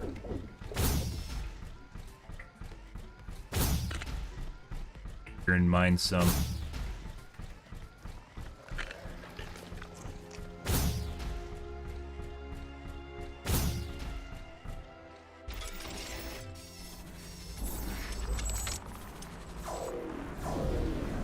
Okay.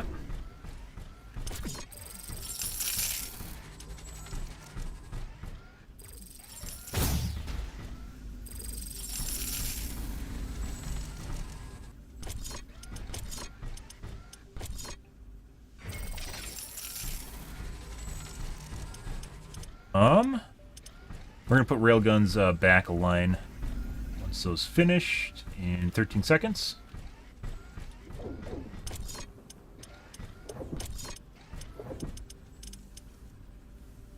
I'm detecting a large group of creatures heading towards our position. What? Palladium? No, that's not right. Oh no, it's because I need to get the railgun research now.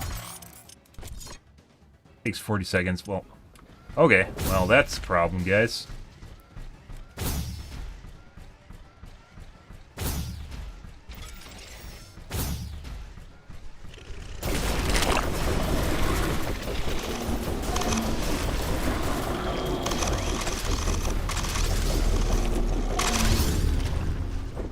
This shit.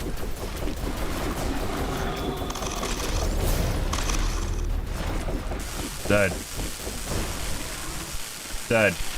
They do like an AoE explosion or something. I don't know what's going on there. Okay. We have to go back there before, actually try this. Actually pretty good. You get the guys in the back. There we go. I think we got them all.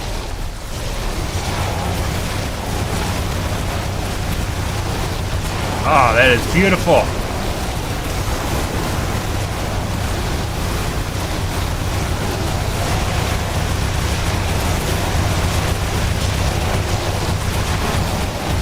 That's not beautiful. I didn't upgrade my walls. I have upgraded walls. Oh. Yeah.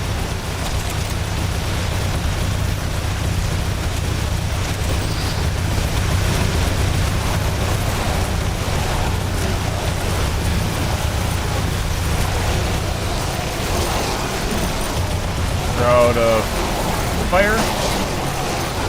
Oh, that's going pretty good.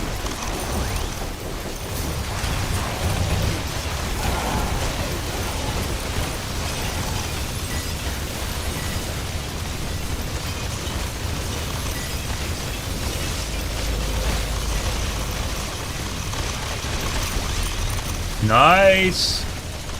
The waves are going to still scale a bit here too, so it's not... We did run out of, looks like all ammo types for the most part, so that's good. Means we're balancing things pretty good. I think we just finished railguns. Research completed. Balls, railguns, cat. Beautiful. That is very important.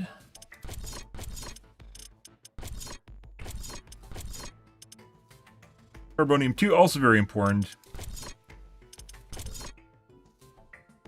Yeah, it doesn't even pay to get hammers because we just die. Briggs isn't tanky enough. He used to be. In other expansions, it's like they increase the damage that the waves do, which isn't really honestly part of what makes this game good. The wave size make this game good, so. More ammo towers or production buildings.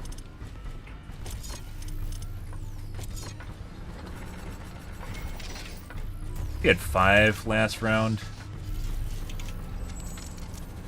It's too many, and it's gonna squish your economy, though.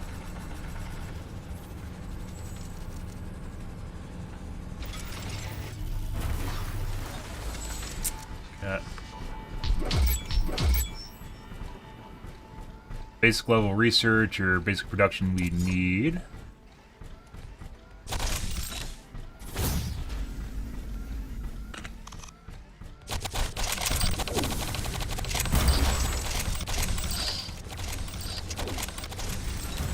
Play again. Ah, that's what's going down south. We actually, looks like they severed in a line.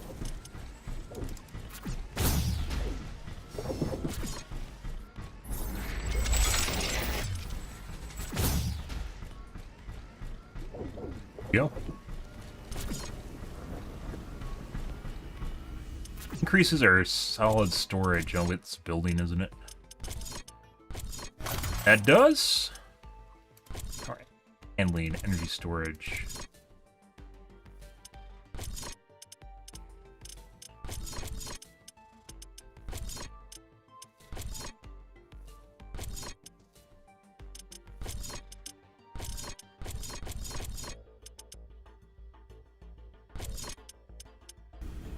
Yeah. Good. Railguns.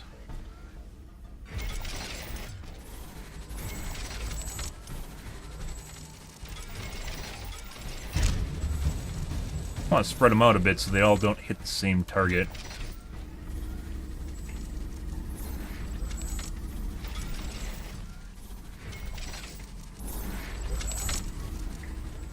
Yeah. Oh, hey, look, we are very negative in power now. Huh. Relatively accurate. Good. That's with energy outside the base too. Oh, jeez. They use 2 times the energy of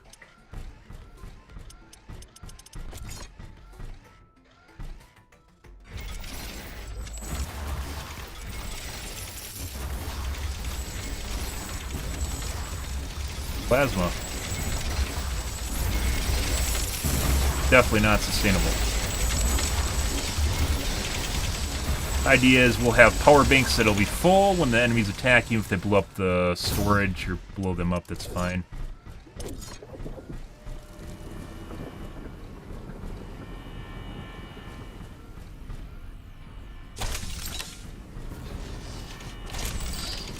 Stuff in the base matters a lot.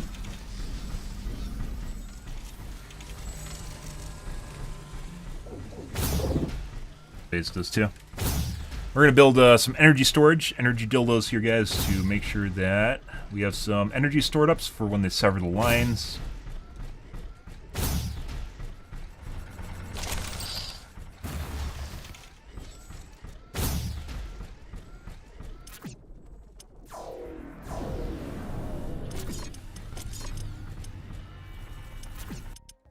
Research completed.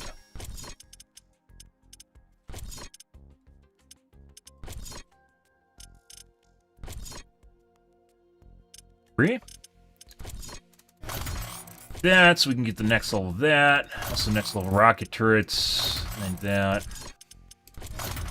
Put outside the base in blue goo too.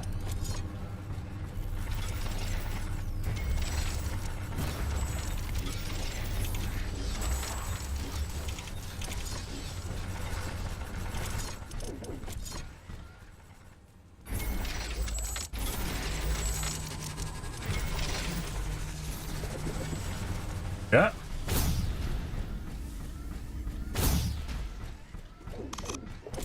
Ah, what happened here, guys? Weird. No idea. It looks like an earthquake is coming.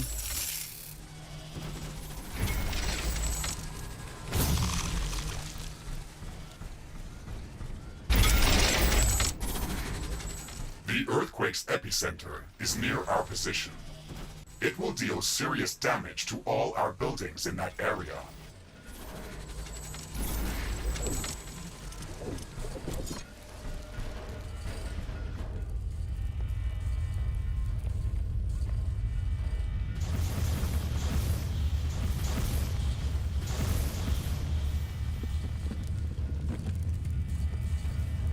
It's like nothing I can do right now.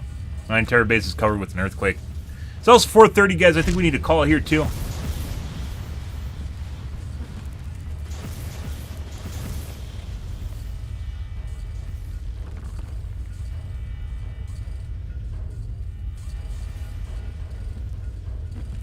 Literally, my entire base is just covered with a red halo right now.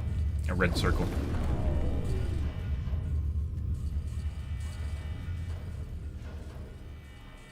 The earthquake is over. The tremors are getting weaker and weaker. We should quickly repair whatever's been damaged. Ah, okay.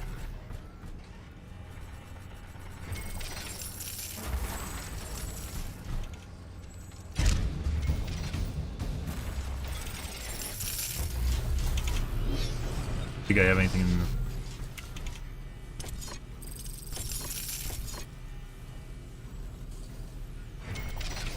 Cover the center of the base. Yeah. Research complete. Energy storage, solid storage. Okay.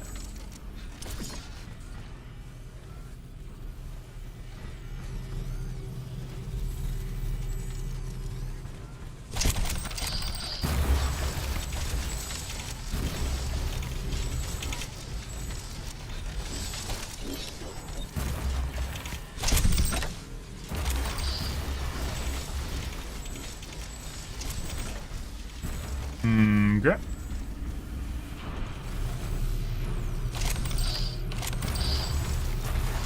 Cranium. Ammo. Building. Okay. We'll continue this tomorrow, guys, and see how our railguns fare against our next attack wave. I'm actually kind of curious, because I've never rushed railguns. It's kind of like a step aside from the plasma, and plasma's pretty good because it does an AoE, but railguns do line us to just piercing. It's like artillery, only directly through. Maybe it's what I've been lacking this entire time. We'll see, guys. We're going to need to call things here tonight, though, guys, so I can go get some dinner, fap, go to bed. Usual shenanigans. Good. Alrighty. We're going to continue Riftbreaker probably for the next week. I don't know if this is the difficulty. We didn't really have that difficult of a time getting through the attack wave. But these attack waves are kind of weird in that, like, they do so much damage, it feels kind of gimmicky. Mainly because you can't do anything with rigs. Like, normally in the attack waves, when I do extra large attack waves, I can go out and basically kite them around the map and while they attack me, and I can do damage to them and survive. With how much damage they do right now, I can't really do that. I just die. So, not exactly sure what we're going to do about that. We'll see. I mean, I can go out there with, like, plasma guns, which seem to do pretty well. And take a couple pot shots at them, but then I still end up back in the base. I'm not sure, guys. But yeah. Alrighty, guys. If you are new to streaming, enjoyed things on Kick, make sure you hit the follow button on the top right-hand corner or wherever it is on Kick or YouTube.